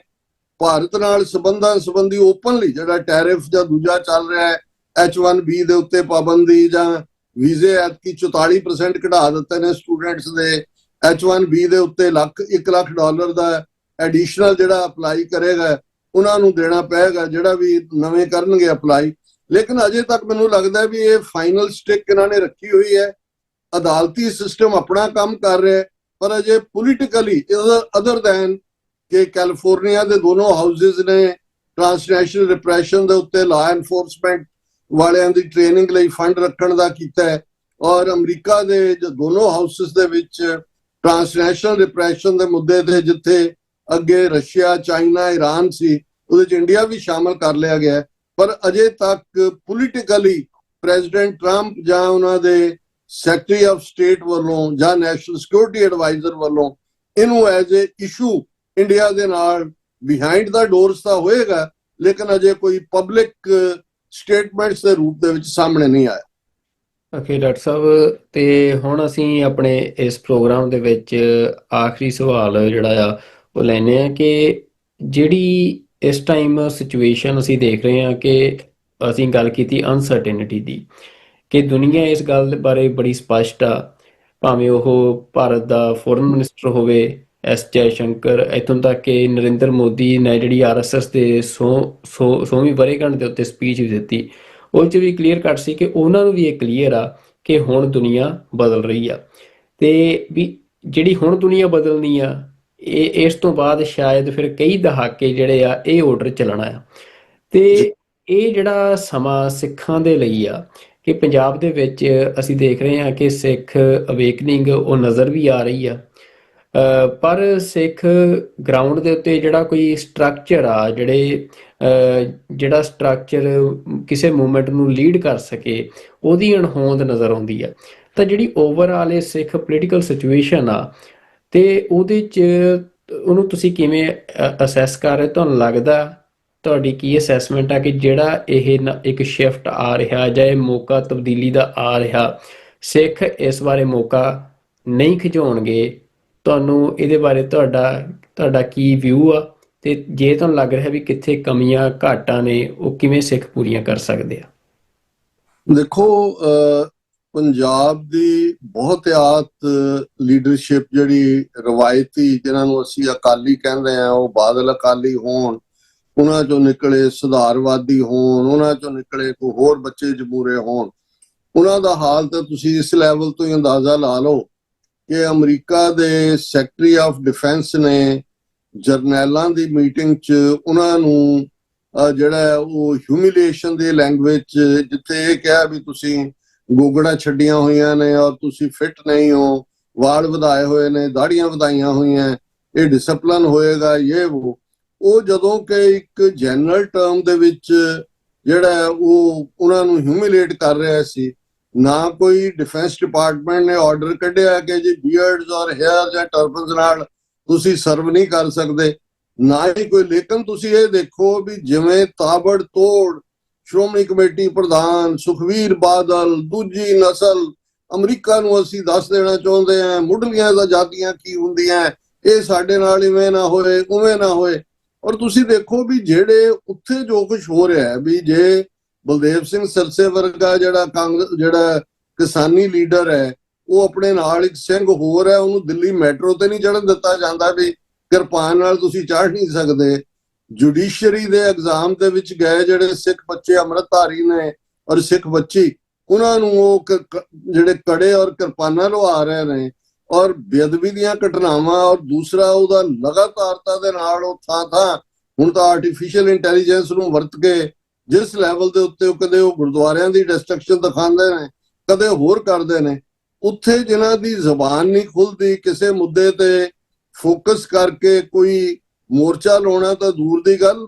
ਬਿਆਨ ਤੋਂ ਬਿਨਾਂ ਹੋਰ ਕੁਝ ਨਹੀਂ ਹੁੰਦਾ, ਉਹ ਅਮਰੀਕਾ ਜਾਂ ਕੈਨੇਡਾ ਦੇ ਮਾਮਲਿਆਂ ਦੇ ਵਿੱਚ ਕਰਦੇ ਨੇ। ਸੋ ਉਹਨਾਂ ਤੋਂ ਤਾਂ ਕੋਈ ਆਸ ਨਹੀਂ। ਦੂਸਰਾ ਪੱਖ ਮੈਂ ਇਹ ਦੇਖਦਾ ਹਾਂ ਕਿ ਵੀ ਜਿਹੜੇ ਨੌਜਵਾਨ ਨੇ, ਇੱਕ ਗੱਲ ਬਿਲਕੁਲ ਕਲੀਅਰ ਹੈ ਕਿ ਆਮ ਨੌਜਵਾਨੀ ਦੇ ਵਿੱਚ ਜਿਹੜਾ ਅਵੇਅਰਨੈਸ ਲੈਵਲ ਹੈ, ਜਿਵੇਂ ਦੀਪ ਸਿੱਧੂ ਨੇ ਲਫ਼ਜ਼ ਦਿੱਲੀ ਵਾਲੇ ਤੇ ਸਾਡੇ ਵਾਲੇ ਇਹ ਟਰਮੀਨੋਲੋਜੀ ਇਸਤੇਮਾਲ ਕੀਤੀ ਸੀ, ਮੈਂ ਸਮਝਦਾ ਹਾਂ ਵੀ ਉਹ ਆਪਣੇ ਆਪ ਦੇ ਵਿੱਚ ਇਹ ਜਿਹੜੀ ਜਾਣਕਾਰੀ ਵਾਲਾ ਵਰਗ ਹੈ, ਇਸ ਦੀ ਗਿਣਤੀ 'ਚ ਵਾਧਾ ਹੋਇਆ। ਔਰ ਹੜ੍ਹਾਂ ਦੇ ਦੌਰਾਨ ਵੀ ਇਹ ਗੱਲ ਵੱਡੇ ਤਬਕੇ ਨੂੰ ਸਮਝ ਆਈ ਕਿ ਭਾਈ ਇਹ ਮੈਨ ਮੇਡ ਨੇ, ਲਫ਼ਜ਼ ਆਮ ਉੱਥੇ ਇਸਤੇਮਾਲ ਹੋਣਾ ਸ਼ੁਰੂ ਹੋਇਆ ਔਰ ਸਾਨੂੰ ਡੈਲੀਬਰੇਟਲੀ ਡਬੋਇਆ ਗਿਆ। ਹੁਣ ਇਹ ਤਾਂ ਹੈ ਓਵਰਆਲ, ਜਦੋਂ ਕੋਈ ਕੌਮ ਇਹ ਮਹਿਸੂਸ ਕਰਨਾ ਸ਼ੁਰੂ ਕਰ ਦੇ ਕਿ ਸਾਡੇ ਕੋਲ ਕੋਈ ਆਪਸ਼ਨ ਬਾਕੀ ਨਹੀਂ ਬਚੀ ਹੈ, ਬਿਨਾਂ ਆਪਣਾ ਮੁਲਕ ਬਣਾਇਆ ਅਸੀਂ ਆਪਣੇ ਧਾਰਮਿਕ, ਸਮਾਜਿਕ, ਆਰਥਿਕ, ਭਾਈਚਾਰਕ, ਸੱਭਿਆਚਾਰਕ ਕਿਸੇ ਵੀ ਮੁੱਦੇ ਨੂੰ ਸਿਆਸੀ ਜਿਹੜਾ ਉਹ ਮਹਿਫੂਜ਼ ਨਹੀਂ ਕਰ ਸਕਦੇ। ਪਰ ਅਦਰ ਦੈਨ ਦੈਟ ਮੈਂ ਸਮਝਦਾ ਵੀ ਇੱਕ ਤਬਦੀਲੀ ਮੈਂ ਜ਼ਰੂਰ ਦੇਖਦਾ, ਉਹ ਭਾਵੇਂ ਦੀਪ ਸਿੱਧੂ ਰਾਹੀਂ ਨੌਜਵਾਨਾਂ ਦੀ ਇਨਵੋਲਵਮੈਂਟ ਵੀ ਸੀ, ਵਾਰਿਸ ਪੰਜਾਬ ਦੇ ਭਾਈ ਅੰਮ੍ਰਿਤਪਾਲ ਸਿੰਘ, ਉਹਨਾਂ ਦੇ ਜਿਹੜੇ ਖਾਲਸਾ ਵਹੀਰ ਔਰ ਦੂਸਰਿਆਂ ਦੇ ਵੇਲੇ ਵੀ ਦੇਖਣ 'ਚ ਨਜ਼ਰ ਆਈ। ਹੁਣ ਅਸੀਂ ਦਲ ਖਾਲਸਾ ਦੇ ਹਵਾਲੇ ਨਾਲ ਜਿਸ ਨੂੰ ਭਾਈ ਪਰਮਜੀਤ ਸਿੰਘ ਮੰਡ, ਜਿਹੜੇ ਕਿ ਇੱਕ ਯੰਗ ਜਿਹੜੇ ਨੇ, ਉਹ ਔਰੇਟਰ ਵੀ ਬਹੁਤ ਵਧੀਆ ਨੇ ਔਰ ਸਿਧਾਂਤ ਨੂੰ ਵੀ ਸਮਝਦੇ ਨੇ, ਔਰ ਜਿਵੇਂ ਉਹਨਾਂ ਦੇ ਦੁਆਲੇ ਵੀ ਉਹਨਾਂ ਨੌਜਵਾਨਾਂ ਦੀ, ਕਿਉਂਕਿ ਸਾਡੀ ਜਨਰੇਸ਼ਨ ਚਿੱਟੀ ਦਾੜੀਆਂ ਵਾਲੇ, ਅਸੀਂ ਤਾਂ ਆਪਣਾ ਇੱਕ ਵਕਤ ਵਿਹਾ ਲਿਆ। ਲੇਕਿਨ ਇੱਕ ਚੰਗੀ ਗੱਲ ਹੈ ਕਿ ਪੰਜਾਬ ਦੀ ਉਸ ਧਰਤੀ ਦੇ ਉੱਤੇ ਨੌਜਵਾਨ ਜਿਹੜੇ ਬਿਲਕੁਲ ਕਲੀਅਰ ਨੇ, ਖਾਲਿਸਤਾਨ ਦੀ ਐਡਵੋਕੇਸੀ ਵੀ ਪ੍ਰੋਪਰਲੀ ਕਰਦੇ ਨੇ, ਐਜੂਕੇਸ਼ਨ ਵਾਈਜ਼ ਵੀ ਕੋਈ ਕੰਪਲੈਕਸ ਨਹੀਂ ਹੈ, ਦੁਨੀਆ ਦੀ ਸਿਆਸਤ ਨੂੰ ਵੀ ਸਮਝਦੇ ਨੇ। ਇਹ ਇੱਕ ਪੋਜ਼ਿਟਿਵ ਪਾਰਟ ਹੈ। ਪਰ ਜੇ ਤੁਸੀਂ ਮੈਨੂੰ ਇਹਨੂੰ ਯਸ ਨੋ ਦੇ ਵਿੱਚ ਪੁੱਛੋ ਤਾਂ ਮੈਂ ਸ਼ਾਇਦ ਇਹਦਾ ਜਵਾਬ ਨਾ ਦੇ ਸਕਾਂ। ਡਾਇਸਪੋਰਾ ਦੇ ਵਿੱਚ ਮੈਂ ਸਮਝਦਾ ਹਾਂ ਕਿ ਭਾਈ ਇੱਕ ਜ਼ਰੂਰ ਚੇਤਨਤਾ ਵੀ ਹੈ, ਪਰ ਇੱਥੇ ਵੀ ਅਜੇ ਜਿਹੜੀ ਜਿਸ ਕਿਸਮ ਦਾ ਕੋਈ ਕਾਮਨ ਅਲਾਇੰਸ, ਬੇਸ਼ੱਕ ਪਲੇਟਫਾਰਮ ਅੱਡ-ਅੱਡ ਤੋਂ ਕੰਮ ਹੋ ਰਿਹਾ ਹੈ, ਸਿੱਖਸ ਫਾਰ ਜਸਟਿਸ ਆਪਣਾ ਜਿਹੜਾ ਏਜੰਡਾ ਲੈ ਕੇ ਤੁਰੇ ਨੇ, ਉਹਦੇ ਤੇ ਨੇ, ਵਰਲਡ ਸਿੱਖ ਪਾਰਲੀਮੈਂਟ ਦੀ ਐਕਟੀਵਿਟੀ ਨਜ਼ਰ ਆਉਂਦੀ ਹੈ, Sikh federation more organised, UK, Canada, Australia, America, New Zealand, ਉਹ ਉਹਨਾਂ ਦੀ ਪਿੱਛੇ ਕਾਨਫਰੰਸ ਵੀ ਹੋਈ ਵੋਲਵਰਹੈਂਪਟਨ ਦੇ ਵਿੱਚ, ਔਰ ਉਹ ਚੰਗੇ ਢੰਗ ਨਾਲ ਲੋਕਲ ਪੋਲੀਟੀਸ਼ੀਅਨਸ ਦੇ ਨਾਲ ਵੀ ਜਿਹੜਾ ਉਹ ਤਾਲਮੇਲ ਰੱਖਦੇ ਨੇ। ਔਰ ਇਹੀ ਕਾਰਨ ਹੈ ਕਿ ਜਿਸ ਕਿਸਮ ਦਾ, ਜਿਵੇਂ ਇੱਕ ਇੰਡੀਅਨ ਜਰਨਲਿਸਟ ਰਾਹੀਂ ਇਹ ਸ਼ਿਕਾਇਤ ਕਰਵਾਈ ਸੀ ਉਹਨਾਂ ਨੇ ਚੈਰਿਟੀ ਕਮਿਸ਼ਨ ਨੂੰ ਕਿ ਜੀ ਗੁਰਦੁਆਰਿਆਂ ਦੇ ਅੰਦਰ ਇਹ ਜਿਹੜੇ ਖਾਲਿਸਤਾਨ ਦੇ ਬੈਨਰ ਲੱਗੇ ਨੇ ਇਹ ਤਾਂ ਚੈਰਿਟੀ ਲਾਅ ਦੀ ਵਾਇਲੇਸ਼ਨ ਹੈ, ਔਰ ਬੜੇ ਚੰਗੇ ਢੰਗ ਨਾਲ ਉਹਨਾਂ ਨੇ ਉਸ ਕੇਸ ਨੂੰ ਜਿੱਤਿਆ। ਇਵੇਂ ਹੀ ਜਿਵੇਂ ਜੂਨ 84 UK ਸਰਕਾਰ ਦਾ ਕੀ ਰੋਲ ਹੈ ਇਹਦੇ ਤੇ, ਲੇਬਰ ਗਵਰਨਮੈਂਟ ਤੇ ਪ੍ਰੈਸ਼ਰ ਬਿਲਡ ਕਰਨ, ਸਿੱਖ ਫੈਡਰੇਸ਼ਨ UK ਕਿ ਭਾਈ ਜਿਹੜਾ ਤੁਸੀਂ ਲੇਬਰ ਪਾਰਟੀ ਨੇ ਪ੍ਰੋਮਿਸ ਕੀਤਾ ਹੋਇਆ ਸੀ ਕਿ ਇੰਡੀਪੈਂਡੈਂਟ ਕਮਿਸ਼ਨ ਜਿਹਨੂੰ ਇੱਕ ਜੱਜ ਲੀਡ ਕਰੇਗਾ ਉਹ ਹੋਏਗਾ। ਅਮਰੀਕਾ ਦੇ ਵਿੱਚ ਜਿਵੇਂ 50 ਤੋਂ ਜ਼ਿਆਦਾ ਕਾਂਗਰਸਮੈਨ ਸਿੱਖ ਕਾਕਸ ਦਾ ਹਿੱਸਾ ਨੇ, ਬੇਸ਼ੱਕ ਕੋਈ ਖੁੱਲ ਕੇ ਉਹਨਾਂ ਨੇ ਕੋਈ ਖਾਲਿਸਤਾਨ ਦਾ ਅਜੇ ਮੁੱਦਾ ਤਾਂ ਨਹੀਂ ਚੁੱਕਿਆ ਹੈ, ਲੇਕਿਨ ਵੱਖਰੀ ਸਿੱਖ ਪਛਾਣ,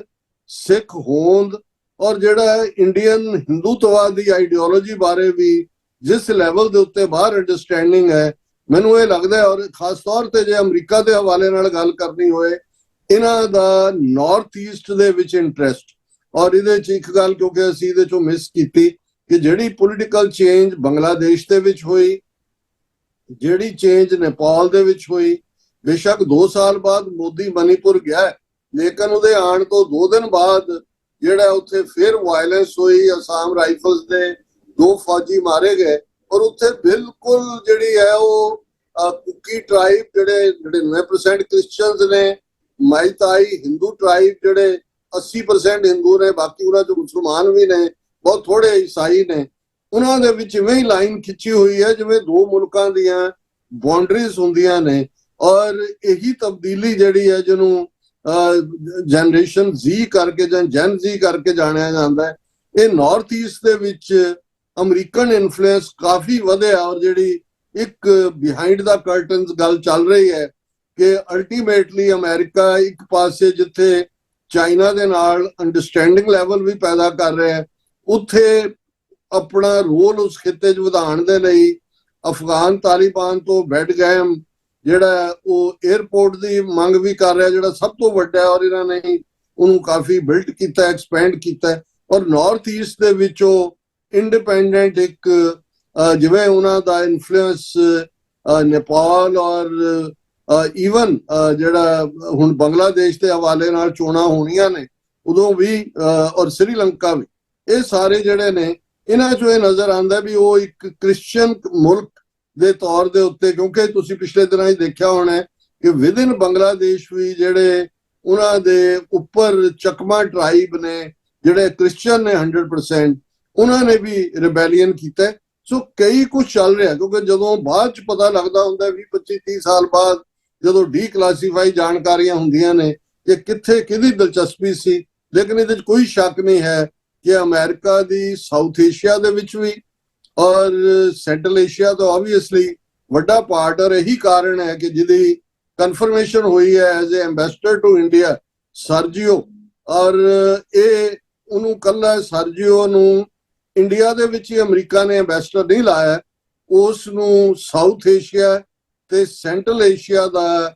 ਸਪੈਸ਼ਲ ਐਨਵੋਏ ਵੀ ਬਣਾਇਆ। ਇਹ ਮਤਲਬ ਇਹ ਹੈ ਵੀ ਸਮੁੱਚੇ ਸਟੇਟ ਡਿਪਾਰਟਮੈਂਟ ਨੂੰ ਬਾਈਪਾਸ ਕਰਕੇ ਸਰਜੀਓ ਗੌਰ ਜਿਹੜਾ ਉਹ ਸਿੱਧਾ ਜਿਹੜਾ ਪ੍ਰੈਜ਼ੀਡੈਂਟ ਟਰੰਪ ਨੂੰ ਰਿਪੋਰਟ ਕਰੇਗਾ। ਇਹ ਵੀ ਬੜੀ ਅਹਿਮੀਅਤ ਵਾਲੀ ਗੱਲ ਹੈ, ਜਿਹੜਾ ਭਾਰਤ ਦੇ ਲਈ ਇੱਕ ਵੱਡੇ ਝਟਕੇ ਵਾਂਗ ਹੈ। ਇਹ ਭਾਰਤ ਦੀ ਅਹਿਮੀਅਤ ਨੂੰ ਘਟਾਉਂਦਾ ਵੀ ਹੈ ਕਿ ਭਾਈ ਇੱਕ ਐਮਬੈਸਡਰ ਐਕਸਕਲੂਸਿਵਲੀ ਨਹੀਂ ਦਿੱਤਾ, ਮਲਟੀਪਲ ਰੋਲ ਨੇ, ਪਰ ਸਾਊਥ ਏਸ਼ੀਆ ਔਰ ਸੈਂਟਰਲ ਏਸ਼ੀਆ ਦਾ ਮਤਲਬ ਇਹ ਹੈ ਐਨਵੋਏ ਹੋਣ ਦੇ ਨਾਤੇ ਉਹ ਖੁੱਲ ਕੇ ਬੰਗਲਾਦੇਸ਼, ਸ੍ਰੀਲੰਕਾ, ਅਫਗਾਨਿਸਤਾਨ, ਦੂਜੇ ਤੀਜਿਆਂ ਦੇ ਨਾਲ ਵੀ ਜਿਹੜਾ ਉਹ ਆਪਣੀ ਕਮਿਊਨੀਕੇਸ਼ਨ ਕਰੇਗਾ, ਜਾਏਗਾ। ਪਰ ਮੈਨੂੰ ਲੱਗਦਾ ਕਿ ਵੀ ਇਹ ਆਪਣੇ ਆਪ 'ਚ ਇੰਡੀਅਨ ਐਮਬੈਸਡਰ ਸਰਜੀਓ ਨੂੰ US ਵੱਲੋਂ ਇਹ ਵੀ ਜਿਹੜੇ ਆਨਰ ਦੇਣੇ, ਇਹ ਉਸ ਨਿਊ ਮੈਪ ਮੇਕਿੰਗ ਵੱਲ ਇਸ਼ਾਰਾ ਕਰਦੇ। ਬਿਲਕੁਲ ਡਾਕਟਰ ਸਾਹਿਬ, ਤੁਸੀਂ ਕਾਫੀ ਇੰਡੀਕੇਸ਼ਨਸ ਦਿੱਤੀਆਂ ਨੇ ਕਿ ਕੀ ਦੁਨੀਆ ਦੇ ਵਿੱਚ ਹੋਣ ਜਾ ਰਿਹਾ ਆ, ਤੇ ਕਾਫੀ ਕੁਝ ਜੋ ਹੋ ਰਿਹਾ ਆ ਉਹਦੇ ਬਾਰੇ ਵੀ ਗੱਲਾਂ ਬਾਤਾਂ ਹੋਈਆਂ ਨੇ, ਤੇ ਆਸ ਕਰਦੇ ਹਾਂ ਕਿ ਸਾਡੇ ਦਰਸ਼ਕ ਸਿਆਣੇ ਨੇ, ਉਹ ਗੱਲਾਂ ਨੂੰ ਸਮਝਦੇ ਨੇ, ਕਿਉਂਕਿ ਜਿਹੜੇ ਲਗਾਤਾਰ ਸੁਣਦੇ ਨੇ ਉਹ ਤਾਂ ਹਰ ਰੋਜ਼ ਦੀਆਂ ਘਟਨਾਵਾਂ ਦੇ ਨਾਲ ਜੁੜੇ ਹੀ ਰਹਿੰਦੇ ਆ ਕਿ ਕੀ ਹੋ ਰਿਹਾ ਆ, ਤੇ ਉਹ ਲਗਾਤਾਰਤਾ ਬਣੀ ਰਹਿੰਦੀ ਆ। ਪਰ ਅੱਜ ਦੇ ਇਸ ਪ੍ਰੋਗਰਾਮ ਦੇ ਵਿੱਚ ਅਸੀਂ ਕਈ ਜਿਹੜੇ ਮਸਲੇ ਹੋ ਸਕਦਾ ਪਹਿਲਾਂ ਡਿਸਕਸ ਵੀ ਹੋਏ ਹੋਣ, ਪਰ ਉਹ ਵੀ ਅਸੀਂ ਟੱਚ ਕਰਨ ਦੀ ਕੋਸ਼ਿਸ਼ ਕੀਤੀ ਆ। ਜਿਹੜੀ ਅਸੀਂ ਗੱਲਬਾਤ ਕੀਤੀ ਆ ਇਹ, ਕਿ ਓਵਰਆਲ ਜਿਹੜਾ ਪਿਛਲੇ ਕੁਝ ਮਹੀਨਿਆਂ ਤੋਂ ਚੱਲ ਰਿਹਾ ਮਾਹੌਲ ਆ, ਉਹਦੇ 'ਤੇ ਅਸੀਂ ਗੱਲਬਾਤ ਕਰ ਸਕੀਏ। ਤੇ ਤੁਹਾਡਾ ਬਹੁਤ ਧੰਨਵਾਦ, ਤੁਸੀਂ ਸਮਾਂ ਕੱਢਿਆ ਤੇ ਇਹ ਜਿਹੜਾ ਸਾਰੀ ਜਾਣਕਾਰੀ ਹੈ ਸਾਡੇ ਨਾਲ ਸਾਂਝੀ ਕੀਤੀ ਆ।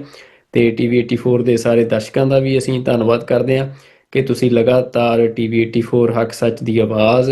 ਤੇ ਤੁਸੀਂ ਤੁਹਾਡੀ ਸਪੋਰਟ ਦੇ ਨਾਲ ਅਸੀਂ ਜਿਹੜੀਆਂ ਇਹ ਜਾਣਕਾਰੀਆਂ ਨੇ, ਜਿਹੜੀਆਂ ਨਿਊਜ਼ ਨੇ, ਉਹ ਤੁਹਾਡੇ ਤੱਕ ਪਹੁੰਚਦੀਆਂ ਕਰ ਰਹੇ ਹਾਂ, ਭਾਵੇਂ ਉਹ ਪੰਜਾਬ ਤੋਂ ਹੋਣ ਜਾਂ ਦੁਨੀਆ ਭਰ ਤੋਂ। ਜਿੰਨੀਆਂ ਵੀ ਅਹਿਮ ਖਬਰਾਂ ਹੁੰਦੀਆਂ ਨੇ, ਖਾਸ ਤੌਰ 'ਤੇ ਜਿੱਥੇ ਲੋਕ ਆਪਣੇ ਹੱਕਾਂ ਦੇ ਲਈ ਸਟਰਗਲਸ ਕਰ ਰਹੇ ਆ, ਤੇ ਟੀਵੀ 84 ਨਵੇਂ ਪਲੇਟਫਾਰਮ ਦੇ ਉੱਤੇ, ਭਾਵੇਂ ਉਹ ਐਪ ਹੋਵੇ, ਤੁਸੀਂ ਗੂਗਲ ਦੇ ਉੱਤੇ, ਚਾਹੇ ਐਂਡਰੋਇਡ ਹੋਵੇ ਜਾਂ iOS ਹੋਵੇ, ਐਪਲ ਦੇ ਉੱਤੇ ਜਾ ਕੇ ਤੁਸੀਂ ਐਪ ਸਟੋਰ ਤੋਂ ਜਿਹੜੀਆਂ ਐਪਸ ਨੇ ਟੀਵੀ 84 ਦੀਆਂ ਡਾਊਨਲੋਡ ਕਰ ਸਕਦੇ ਹੋ। tv84.com ਵੈਬਸਾਈਟ 'ਤੇ ਜਾ ਕੇ ਤੁਸੀਂ ਜਿਹੜੀਆਂ ਹੋਰ ਖਬਰਾਂ ਨੇ ਉਹ ਪੜ੍ਹ ਸਕਦੇ ਹੋ, ਵੀਡੀਓਜ਼ ਦੇਖ ਸਕਦੇ ਹੋ। ਤੇ ਇਸੇ ਤਰੀਕੇ ਦੇ ਨਾਲ ਤੁਸੀਂ ਜੇ ਟੀਵੀ 84 ਨੂੰ ਸਪੋਰਟ ਕਰਨ ਦੇ ਲਈ ਆਪਣਾ ਦਸਵੰਧ ਦੇਣਾ ਚਾਹੁੰਦੇ ਹੋ, ਡੋਨੇਟ ਕਰਨਾ ਚਾਹੁੰਦੇ ਹੋ, ਤਾਂ ਤੁਸੀਂ ਸਕਰੀਨ ਦੇ ਉੱਤੇ ਦਿੱਤੀ ਗਈ ਜਾਣਕਾਰੀ ਦੇ ਰਾਹੀਂ ਸੰਪਰਕ ਕਰਕੇ ਤੁਸੀਂ ਆਪਣੀ ਜਿਹੜੀ ਸੇਵਾ ਆ, ਆਪਣੀ ਡੋਨੇਸ਼ਨ ਆ, ਟੀਵੀ 84 ਨੂੰ ਦੇ ਸਕਦੇ ਹੋ। ਤੁਹਾਡੀ ਸਪੋਰਟ ਦੇ ਨਾਲ ਹੀ ਟੀਵੀ 84 ਚੱਲ ਰਿਹਾ ਆ। ਤੇ ਅੱਜ ਦੇ ਪ੍ਰੋਗਰਾਮ ਦੇ ਵਿੱਚ ਫਿਲਹਾਲ ਇੰਨਾ ਹੀ। ਅਗਲੇ ਪ੍ਰੋਗਰਾਮ ਦੇ ਵਿੱਚ ਡਾਕਟਰ ਸਾਹਿਬ ਤੇ ਭੈਣ ਜੀ ਨੀਲਮ ਕੌਰ ਹੋਰਾਂ ਦੇ ਨਾਲ ਤੁਹਾਡੇ ਅੱਗੇ ਫਿਰ ਹਾਜ਼ਰ ਹੋਣਗੇ, ਹੋਰ ਖਬਰਾਂ ਲੈ ਕੇ, ਹੋਰ ਘਟਨਾਵਾਂ ਲੈ ਕੇ। ਤੇ ਉਦੋਂ ਤੱਕ ਰੱਬ ਰਾਖਾ ਜੀ। ਡਾਕਟਰ ਸਾਹਿਬ, ਵਾਹਿਗੁਰੂ ਜੀ ਕਾ ਵਾਹਿਗੁਰੂ ਜੀ ਕਾ ਖਾਲਸਾ, ਵਾਹਿਗੁਰੂ ਵਾਹਿਗੁਰੂ ਜੀ ਕੀ ਫਤਿਹ।